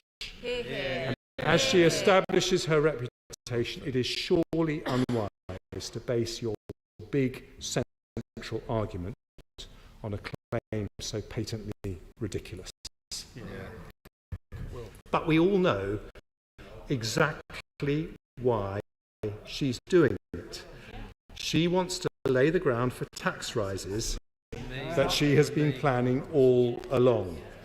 And that leads to two major concerns on this side of the House. The first is this. She says her number one mission is growth. But all around the world, evidence suggests countries with higher taxes tend to grow more slowly.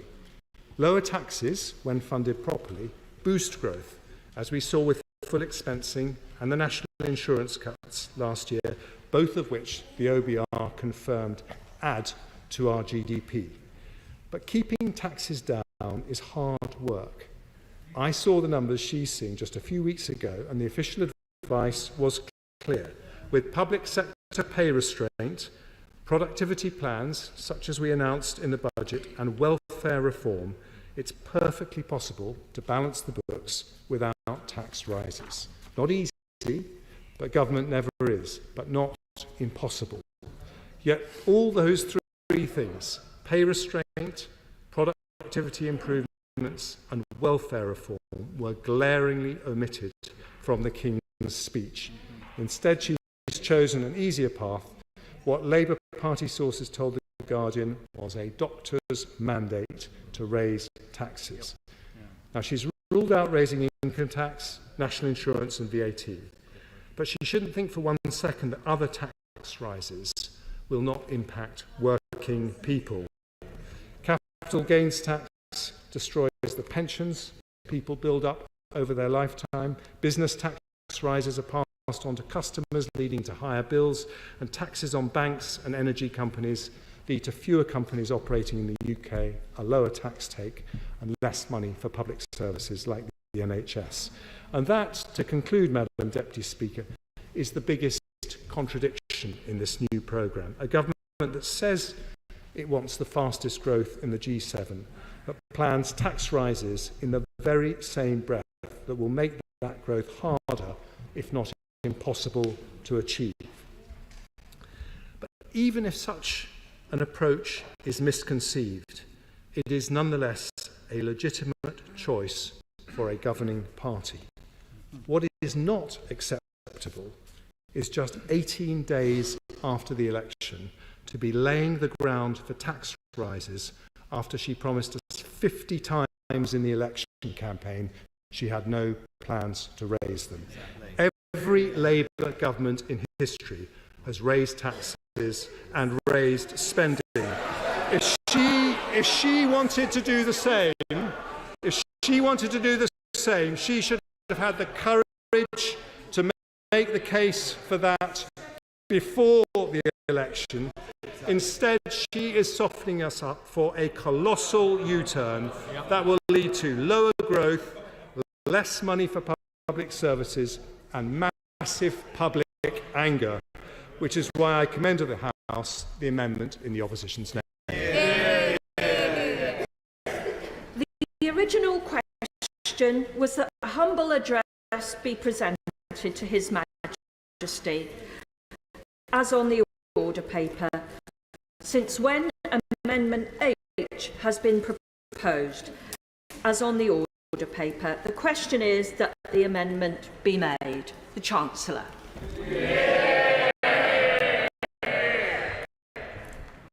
Thank you, Madam Deputy Speaker. It is a pleasure to open today's King's Speech debate on behalf of His Majesty's Government. And I always enjoy debating the Right Honourable Gentleman, though I must say I rather prefer doing it from this side of the chamber.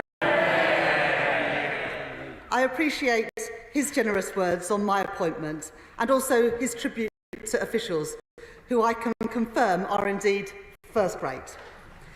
It has been over 14 years since a Labour government was in office for a state opening of Parliament. 14 years of chaos, 14 years of economic irresponsibility, 14 years of wasted opportunities.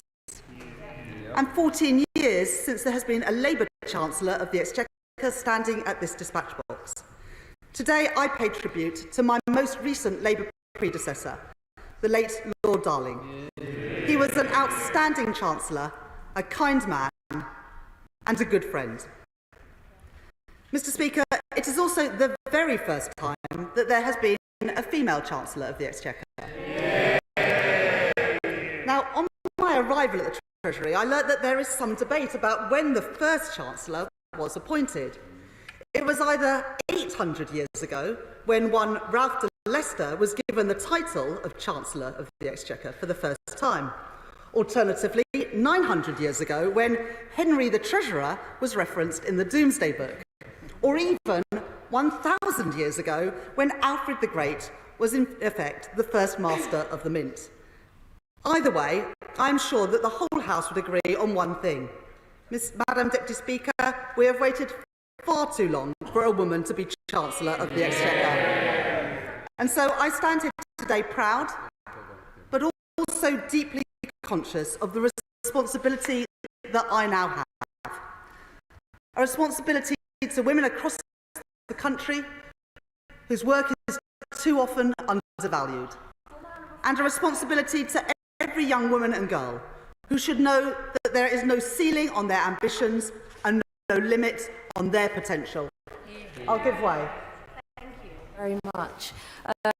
7 Tory men have stood at the dispatch box over the last 14 years, and the result has been an economic crisis, crumbling public services, and a cost of living crisis. Can we expect a change of approach from the new Chancellor and female Chancellor of the Exchequer? Well, one thing is I hope to be in post for a bit longer than some of my predecessors. Madam Deputy Speaker, as tempting as it is, I don't intend to conduct a full sweep of the 1,000 years of economic history from the dispatch box today. I'm sorry. However, we must talk about the last 14 years. I warned that whoever won the general election would inherit the worst set of economic circumstances since the Second World War. And I've seen nothing to change my mind since I arrived at the Treasury. I will update the House on our public spending inheritance before Parliament rises for recess. And I heard what the Shadow Chancellor said from the dispatch box now and on the television yesterday, to claim that I should be grateful for what he has left us. Unbelievable. Because the right honourable gentleman knows the truth. And he's now trying to rewrite history. In doing so, he has reminded the British people why the Conservatives lost the election. They're out of touch, deluded, and unable to defend the indefensible. And in the weeks ahead, it will become clear what his party did. They stored up problems, they failed to take the tough decisions, and then they ran away, leaving it to us, the Labour government, to pick up the pieces and clear up their mess. But today, I want to focus on one thing above all else: economic growth. Since 2010, Conservative Chancellor after Conservative Chancellor, including the Right Honourable Gentleman opposite, have stressed the importance of economic growth. We've had more growth plans than we've had Prime Ministers or Chancellors, and that's quite a lot. But growth requires more than talk. It requires action. Like so much else with the previous administration, when you scratch beneath the surface, the facade crumbles, and all that is left is the evidence of 14 years of failure. I'll give way to my honourable friend. I thank my right honourable friend for giving way, and I congratulate her on her appointment. She's making an excellent speech. Friday's ONS report showed that public sector borrowing was 25% higher than forecast. Does she agree with me that this underlines why it was so important to have a fully costed and fully funded manifesto to restore confidence in the public finances, and why it was a surprise that certain other parties did not follow the same route? I thank my honourable friend for that question, and he speaks powerfully, and I want to pay tribute to the work that he did in the last Parliament, particularly around education and skills. I think it's a really important point, this, because the manifesto that we stood on, for me, the most important pages were the 3 grey pages at the back of the manifesto that set out all of our spending commitments and how they were paid for. And that was important because to earn the trust of the electorate, you have to be really clear of where the money's going to come from and what you're going to use it for. And that's what we did in our manifesto, and that's what we will do in government. Now, the Right Honourable Gentleman, the Shadow Chancellor, made some points about GDP and comparing it with other countries. But since 2010, UK GDP per capita, and that's the most important measure because that is how people feel the money that they have. It's grown slower than the G7 average, it's grown slower than the EU average, and it's grown slower than the OECD average. Treasury analysis that I requested when I became Chancellor shows that had the UK economy grown at the average OECD rate these last 14 years, our economy would be over £140 billion bigger today. This could have brought in an additional £58 billion of tax revenues in the last year alone, money that could have been used for our schools, our hospitals and other vital public services. Madam Deputy Speaker, growth is about more than just lines on a chart, though. It's about the money in people's pockets. And Treasury analysis shows that achieving the rate of growth of similar economies would have been worth more than £5,000 for every household in Britain. Now, the Shadow Chancellor stands up today and once again claims that he's bequeathed a great legacy. I mean, seriously. It's the first Parliament on record where living standards were lower at the end of the Parliament than they were at the start. The highest level of debt since the 1960s. The highest tax burden in 70 years. Mortgages through the roof. The economy only just recovering after last year's recession. Economic inactivity numbers last week showing a further rise. And borrowing numbers last week showing over £3 billion more borrowing than the OBR expected. That is their legacy. Madam Deputy Speaker, if that is such a good inheritance, I would hate to see what a bad one looks like. And I think deep down the Shadow Chancellor knows this. In fact, he does know it. Yesterday, the Shadow Chancellor admitted what we all know, that the manifesto that he campaigned on was undeliverable, that the money for the tax cuts that he promised simply was not there. And if the Shadow Chancellor wants to show the country that his party has listened, that they have learned from their mistakes, the Shadow Chancellor would have used his speech this afternoon to apologise, but he didn't. And it tells you everything you need to know about this Conservative Party. Party first, country second. Political self-interest ahead of the national interest. Irresponsibility before the public good. So let me say this to the Conservative Party. We will not stop holding you responsible for the damage that you have done to our economy and to our country. Never again will we allow them to crash our economy. They failed this country. They shied away from tough choices, and we won't repeat their mistakes.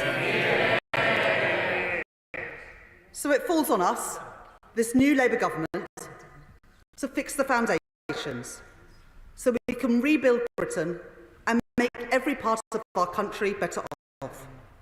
We will govern through actions, not words, and we have already begun to do just that, because there is no time to waste.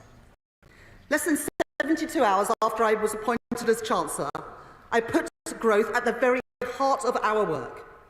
Working alongside my right honourable friend, the Deputy Prime Minister, I set out reforms to our planning system. Reforms that the party opposite didn't deliver in 14 years. Restoring mandatory targets to build the homes that we desperately need. Ending the absurd ban on onshore wind to deliver homegrown, cheaper energy. And recovering planning appeals for key projects that have been sitting on the desks of government ministers in the last Parliament for far too long. Tough decisions that the Conservative Party already opposes. Why was this my first act as Chancellor? Because getting our economy growing is urgent. And this King's Speech shows that we are getting to work. I'll happily give way to the honourable gentleman. I'm grateful.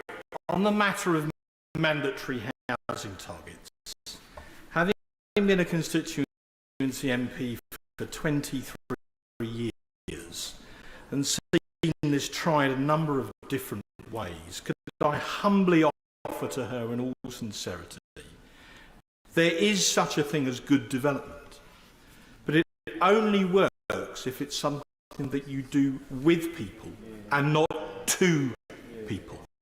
And this Stalinist approach won't work.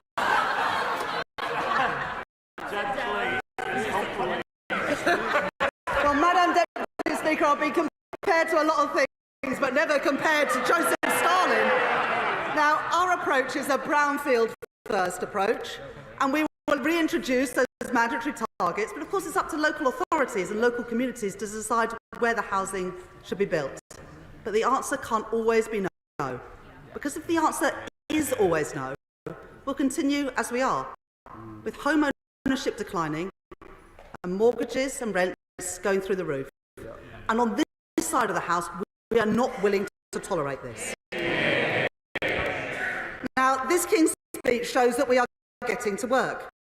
As my right honourable friend, the Prime Minister, set out, our programme for government will be founded on principles of security, fairness and opportunity.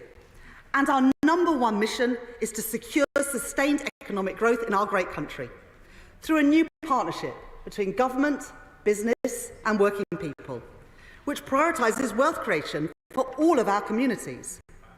We will fix the foundations of our economy so we can rebuild Britain and make every part of our country better off. There are a number of important pieces of legislation in the King's Speech that will help us to grow the economy. Today I want to focus on three in particular. The Budget Responsibility Bill to restore economic stability, the National Wealth Fund Bill to drive investment, and the Pension Scheme Bill to reform our economy. Because they speak not just to our programme for government, but also to trust in politics. They show that we will govern as we campaigned, and we will meet our promises to the British people. Madam Deputy Speaker, in the election campaign, I said that the first step that we would take would be to restore economic stability, because stability is the precondition to a healthy and growing economy. It is how we keep taxes, inflation and mortgages as low as possible. After years of irresponsibility, we are putting our economy on firm ground once again. We introduced the new Budget Responsibility Bill on Thursday to deliver on our manifesto commitment to introduce a fiscal lock so that I can keep an iron grip on our country's finances. I will give way to the honourable gentleman. I'm extremely grateful to the Chancellor. Thanks very much indeed. She and I sat on the Treasury Select Committee together many years ago, and she will know from our time together that economics is as much art as it is science. So given that she's effectively giving a veto over economic policy to the OBR through this bill, she must recognise that we need to understand what the people in the OBR believe, what their theories of economics are, what principles they attach themselves to. So what further scrutiny will be available for this House, for the chair of the OBR and the people who are doing the forecast, given that effectively they will be co-chancellor with her during the next few years? Well, look, the Treasury Select Committee, as the right honourable gentleman knows, can call in the chair and other members of the Office of Budget Responsibility. But the comments from the right honourable gentleman show exactly why we need this bill, so that never again can we have a repeat of the mini budget. Now, this bill will require every announcement which makes significant and permanent changes to tax and spending to be subject to an independent assessment by the Office of Budget Responsibility. Why? Because unfunded, reckless commitments don't just threaten our public finances, they threaten people's incomes and they threaten people's mortgages. We saw that in the wake of the mini-budget presided over by the former member for South West Norfolk. Now, I understand that she's taken umbrage in recent days at the idea that this episode was disastrous. Well, if any member on the opposition benches would like to dispute that fact today, I'll be more than happy to give way.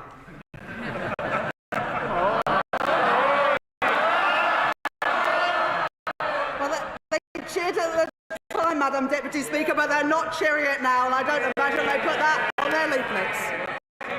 Now, Madam Deputy Speaker, they should be ashamed. They should be ashamed of what they did, because people up and down the country are still paying the price for the chaos that they caused. But we say never again. And the Budget Responsibility Bill will enshrine that commitment in law. I will give way. Yes.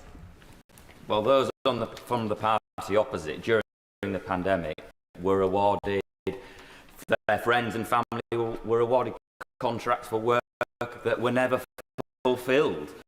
And my constituents in York Outer would love to know how can we get their money back, perhaps through the role of the COVID Corruption Commissioner.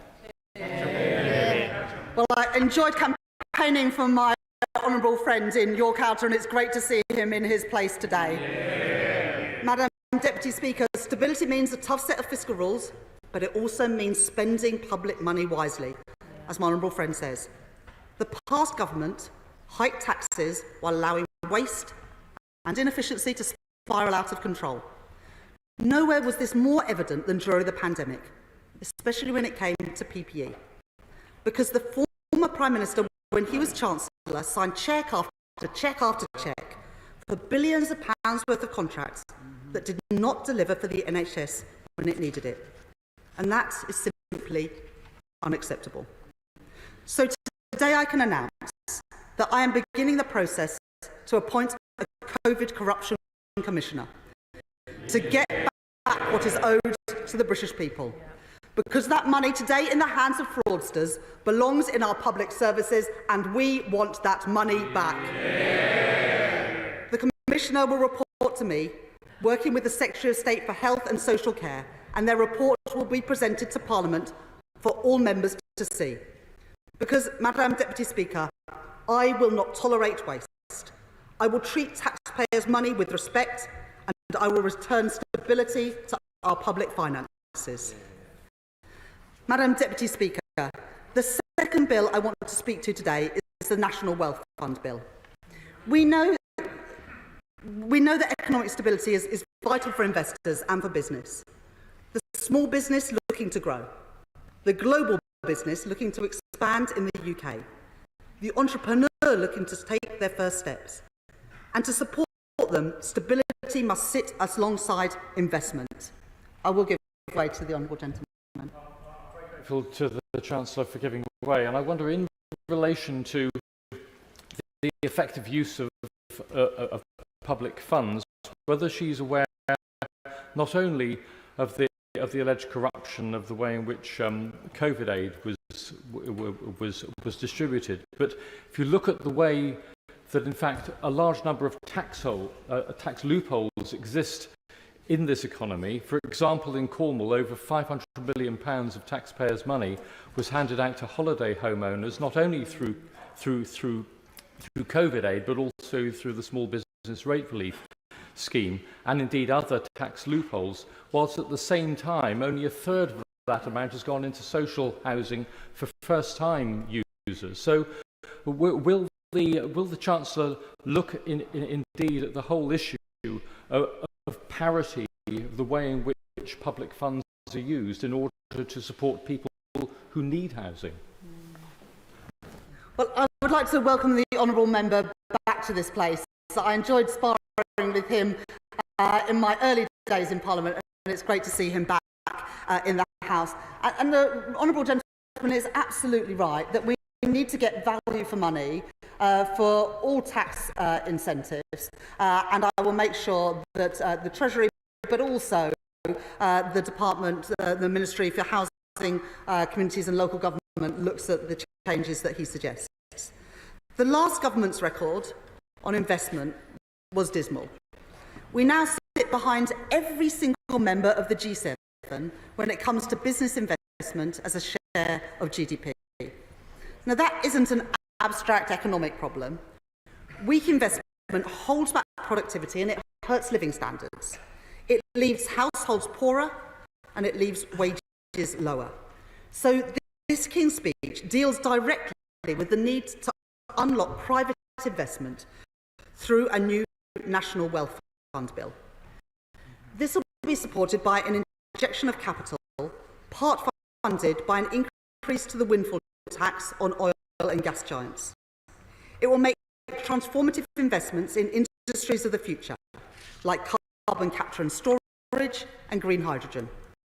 It will mobilise billions of pounds worth of additional private sector investment in our industrial heartlands and coastal communities, while generating a return for taxpayers. The National Wealth Funds will work with local partners, including mayors, as well as the devolved administrations in Scotland, Wales and Northern Ireland, to develop an investment offer which meets the needs of all of our nations and regions. It will simplify a complex landscape of support for businesses today, aligning key institutions like the UK Infrastructure Bank and the British Business Bank under one banner of the National Wealth Fund. I will give way. I'm very grateful to her, and I heartily applaud what she's saying about the renewed windfall tax. Will she also look at the fact that in this country we actually have the lowest basic rate of tax at 38%, I believe, on oil and gas companies anywhere in the world? The average is 74%. In this country, it has been 38%. Will she look at that? Well, we committed in our manifesto, as the Honourable Gentleman knows, to have a 3 percentage point uplift from the current energy profits levy. And we will use that to fund the National Wealth Fund. The National Wealth Fund will power jobs and prosperity in all parts of our country. And this work is already well underway. I welcomed the report of the National Wealth Fund Task Force in my first week in office, and I want to thank the former Governor of the Bank of England, Mark Carney, and the whole task force for their outstanding work. This bill will put the National Wealth Fund onto a statutory footing with clear objectives, crowding in private investment to create wealth right across Britain. Will the Chancellor give way? I will give way to my honourable friend. I thank the Chancellor for giving way. Under the Conservatives, businesses and working people were held back by a complete and abject failure to build the new homes that my constituents in Ealing Southall were crying out for, the laboratory spaces that will provide the jobs of the future, and the national infrastructure needed for businesses and working people to prosper. Will she assure this House that under her chancellorship we will finally get Britain building again? Yeah. I welcome the election of my honourable friend in Ealing Southall, and I think her constituents in this whole House can see what a strong advocate will be for her local community. My honourable friend is absolutely right. We've got to get Britain building again. We've got to build the homes, the transport infrastructure, the energy infrastructure and the digital infrastructure that our country desperately needs. I'm very happy to take an intervention. The Chancellor for giving way, but for giving me a chance to be intervened. But I can also ask the Chancellor this point.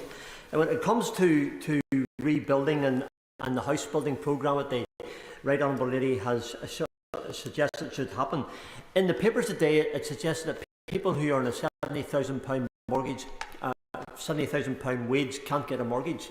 In Northern Ireland, those on a smaller wage can't get a mortgage either. So can I ask the Chancellor this direct and hopefully positive question with a positive answer. Is it possible that the issue of mortgages and access to mortgages for those who want to have accommodation rather than rental accommodation, that can happen? And what can the Chancellor do to make sure that everyone in the United Kingdom of Great Britain and Northern Ireland can benefit, as the Honourable Lady has quite clearly said they will? Thank you. I thank the Honourable Gentleman for that intervention. One of the biggest challenges people have in getting a mortgage is building up the deposit. And that's why we've committed to a mortgage guarantee scheme to help those people who can't rely on the bank of mum and dad to be able to get on the housing ladder. That's a really important commitment, as well as that commitment to build the homes. Because frankly, unless you build more homes, you're going to find that home ownership continues to go backwards, as it did in the last few years. Alongside the stability and investment in our economy must come reform, because to deliver economic growth requires tough choices. It means taking on vested interests and confronting issues that politicians have too often avoided. The last government refused to engage with these choices, and they refused to level with the British people about what was required. This government will be different. We've demonstrated that already, with a series of reforms to our planning system, and we are bringing forward further legislation in the King's Speech to get Britain building. Today, I want to focus on another area of our economy where reform is vital: our pension schemes. People across our country work hard to save for the future. They want a better, more secure retirement with the most generous pension possible. At the same time, British businesses with high growth potential need capital to support their expansion. Pension funds are at the heart of this.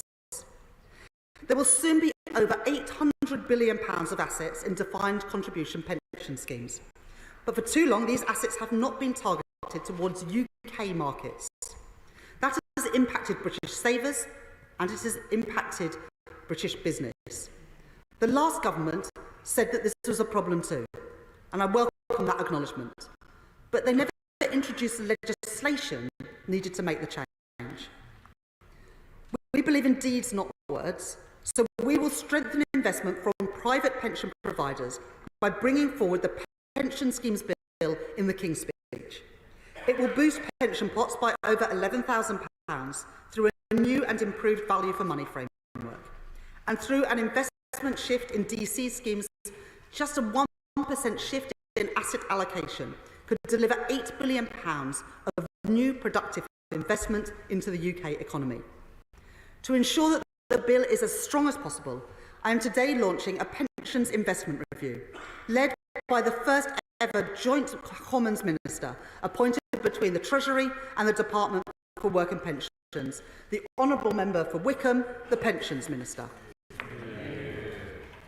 This will include a review of the local government pension scheme, the 7th largest pension fund in the world, to ensure it is getting the best value from the savings of nearly 7 million public sector workers, the majority of whom are women and the majority of whom are low paid. They deserve a pension that is working for them. Together, these reforms will kickstart economic growth by unlocking investment which has been tied up for too long. I've already given way to the Honourable Gentleman. Madam Deputy Speaker, I know... Could I just urge the House to think about interventions, because there is a very long list of members who want to speak and lots of people who want to make their maiden speech, and it would be great if you could all get in. Well, Madam Deputy Speaker, you'll be pleased to know that I won't apprise the House of every bill which supports economic growth in the King's Speech, but needless to say, there are many more. From the English Devolution Bill to transfer power back into the hands of local communities, to the Employment Rights Bill to make work pay, and the Great British Energy Bill to take back control of our country's energy and create new jobs across the United Kingdom. Growing our economy flows through almost every word of this address. Madam Deputy Speaker, the British people put their trust in us on the 4th of July. to fix the foundations of our economy, to rebuild Britain and to make every part of our great country better off. I do not take that trust for granted. We will not let people down, and I am ready to deliver the change that we need. I know it will take time. I know it will require hard work, but we are already getting on with the job. By ending a reckless, chaotic approach to economic management, by putting politics back in the service of working people, and by making economic growth our fundamental mission. Madam Deputy Speaker, I commend the address to the House. Sarah Olney, Liberal Democrats spokesperson. Thank you very much, Madam Deputy Speaker. It's a pleasure to see you in the chair, and it's a real pleasure to be contributing to this debate on behalf of the Liberal Democrats, not just because I'm speaking on behalf of so many more of them than I used to, but also because it gives me an opportunity to welcome the Chancellor of the Exchequer to her place, to express my personal congratulations on becoming the first woman in the UK's history to hold the position. I'm personally delighted. I've spent many years working in banking and finance. I know how male-dominated those industries still are, and I wish the Honourable Lady well in her new role and look forward to working with her over the coming Parliament. The Liberal Democrats will be vigorous in scrutinising her plans, but we will always work in the national interest, and I can assure her of the support of these benches on all those matters on which we can agree. And I'm sure that one of the things on which we can certainly agree is that the Honourable Lady and her colleagues have received a dismal inheritance from the departing Conservative administration. The numbers reveal a dispiriting picture of low growth, high interest rates and a record fall in living standards, delivered by an out-of-touch and incompetent Conservative Party that took people for granted for years. Our constituents see this situation reflected in the increases in their mortgage payments, the hike in their energy bills, the prices they pay at the tills for their weekly shop. They see it in public services that are in a state of crisis and an NHS that is failing to deliver the care they need. Liberal Democrats welcome the sense of seriousness with which this King's Speech focuses on stability, reinvesting in our crippled public services and growing the economy. And while we welcome measures such as the introduction of an Industrial Strategy Council to coordinate policy on economic growth, the immediate and pressing problems that our constituents are facing in their everyday lives cannot just be addressed by centralised top-down institutions run from Whitehall. Our economy needs to grow from the bottom up, bringing prosperity to every community, taking away the barriers to entry for small businesses and enabling individuals all across the country to make the most of their skills and talents. And Liberal Democrats want to see urgent measures introduced which will give immediate support to families and small businesses. While we were out on the doorsteps for the general election campaign, myself and my 71 colleagues heard clearly the message from our constituents that their biggest priority was fixing the NHS. We are here because we promised to fight hard for a better NHS for our constituents and for communities across the country, and that is why we are calling for the Chancellor to immediately draw up a budget for health and social care. Because you can't deliver economic growth without fixing the crisis in our NHS and in social care. NHS waiting lists are at an all-time high. It can take weeks to see a GP, and it is now almost impossible to see an NHS dentist.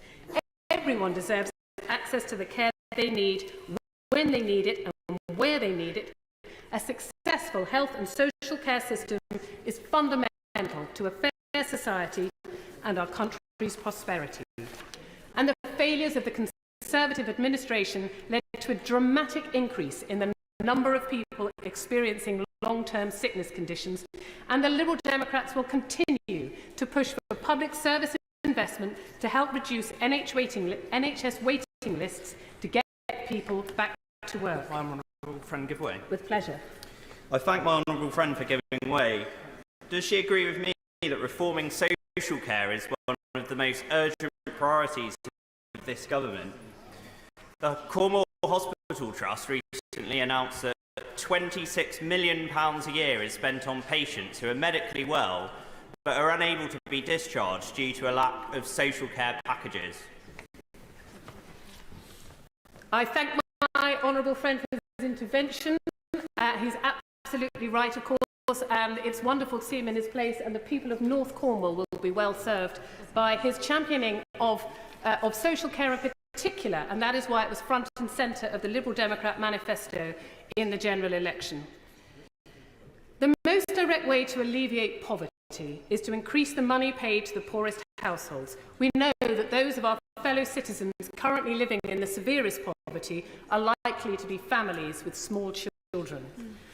Growing up in poverty affects children's educational chances and is likely to impact their physical and mental health, holding them back from achieving their true potential. Taking immediate steps to tackle child poverty should therefore be a priority. We believe that removing the two-child cap is the most cost-effective way of immediately lifting 500,000 children out of poverty, while helping to make costs more manageable for parents. This would have a direct benefit to families struggling with a cost of living crisis. Not only do we have a moral obligation to change this unnecessary policy, but it's the most cost-effective way of alleviating poverty with a broad range of economic advantages, including supporting more parents back into the workforce. So I urge the Chancellor of the Exchequer to remove the two-child limit on social security payments in her first budget to ensure that all families who need it receive immediate reassurance and support. But families of all sizes are suffering under the cost of living crisis and desperately need help. Our schools are increasingly having to battle the effects of poverty to ensure that children are able to attend school and have the best possible chance of reaching their potential. And too many children are distracted from their lessons because they haven't had enough to eat. The Liberal Democrats set out plans in their manifesto for free school meals for all children living in poverty, with an ambition to extend them to all children once public finances allow. The Liberal Democrats are calling on the government to consider funding free school meals as a priority to alleviate the pressure on the finances of the families who are struggling the most, and it would contribute to positive educational outcomes that will benefit us all in the future. The Liberal Democrats welcome many of the measures in the King's speech that aim to boost economic growth, and we support the government's objectives to make this a priority. We welcome moves to boost stability and to provide strategic leadership via an Industrial Strategy Council and to increase investment through pension reform. However, our small businesses and our local high streets need immediate support, and the government needs to do more to ensure that economic growth can reach every part of the United Kingdom and that small businesses and entrepreneurs can quickly rediscover the confidence that they need to invest after years of Conservative chaos and mismanagement. Liberal Democrats want to see more direct support which will impact local community businesses. We believe we need swift action specifically to tackle high energy costs, and we continue to call for business rate reform. A new Parliament represents a real opportunity to begin to properly rebuild our trading relationships with Europe. And in speaking with many small business owners, I understand the pressures and limitations that current trade deals with Europe pose to businesses. We must tackle the arduous legislation surrounding importing and exporting goods, which significantly limits the opportunities for small businesses to grow. The Liberal Democrats have a comprehensive plan to rebuild trust and cooperation with Europe, and we understand this to be a crucial aspect of the support which businesses urgently need. We welcome the government's acknowledgement of the need to reform the apprenticeship levy. However, we'd like to see them go further and replace the current scheme with a broader and more flexible skills and training levy. And we hope the government will join us in encouraging the take-up of apprenticeships, particularly for young people, in supporting our calls to guarantee they are paid at least the national minimum wage by scrapping the lower apprentice rate. We understand the broad economic benefits of supporting the development of skilled workers and are optimistic of the advantages that this could bring to business. The recent years of chaos and irresponsible Conservative administration has left a substantial challenge for the new government to tackle. We do not underestimate the work which lies ahead of us, getting the economy back up and running, nurturing an environment which will allow businesses to thrive, and restoring the public services which provide care for people when they need it. My Liberal Democrat colleagues and I will hold the new government to account to ensure that they deliver on the promises which were outlined by His Majesty on Wednesday as we work to rectify the damage done by the Conservatives, rebuild our economy by supporting individual communities, small businesses and urgently investing in health and social care. Thank you, Madam Deputy Speaker. I think it is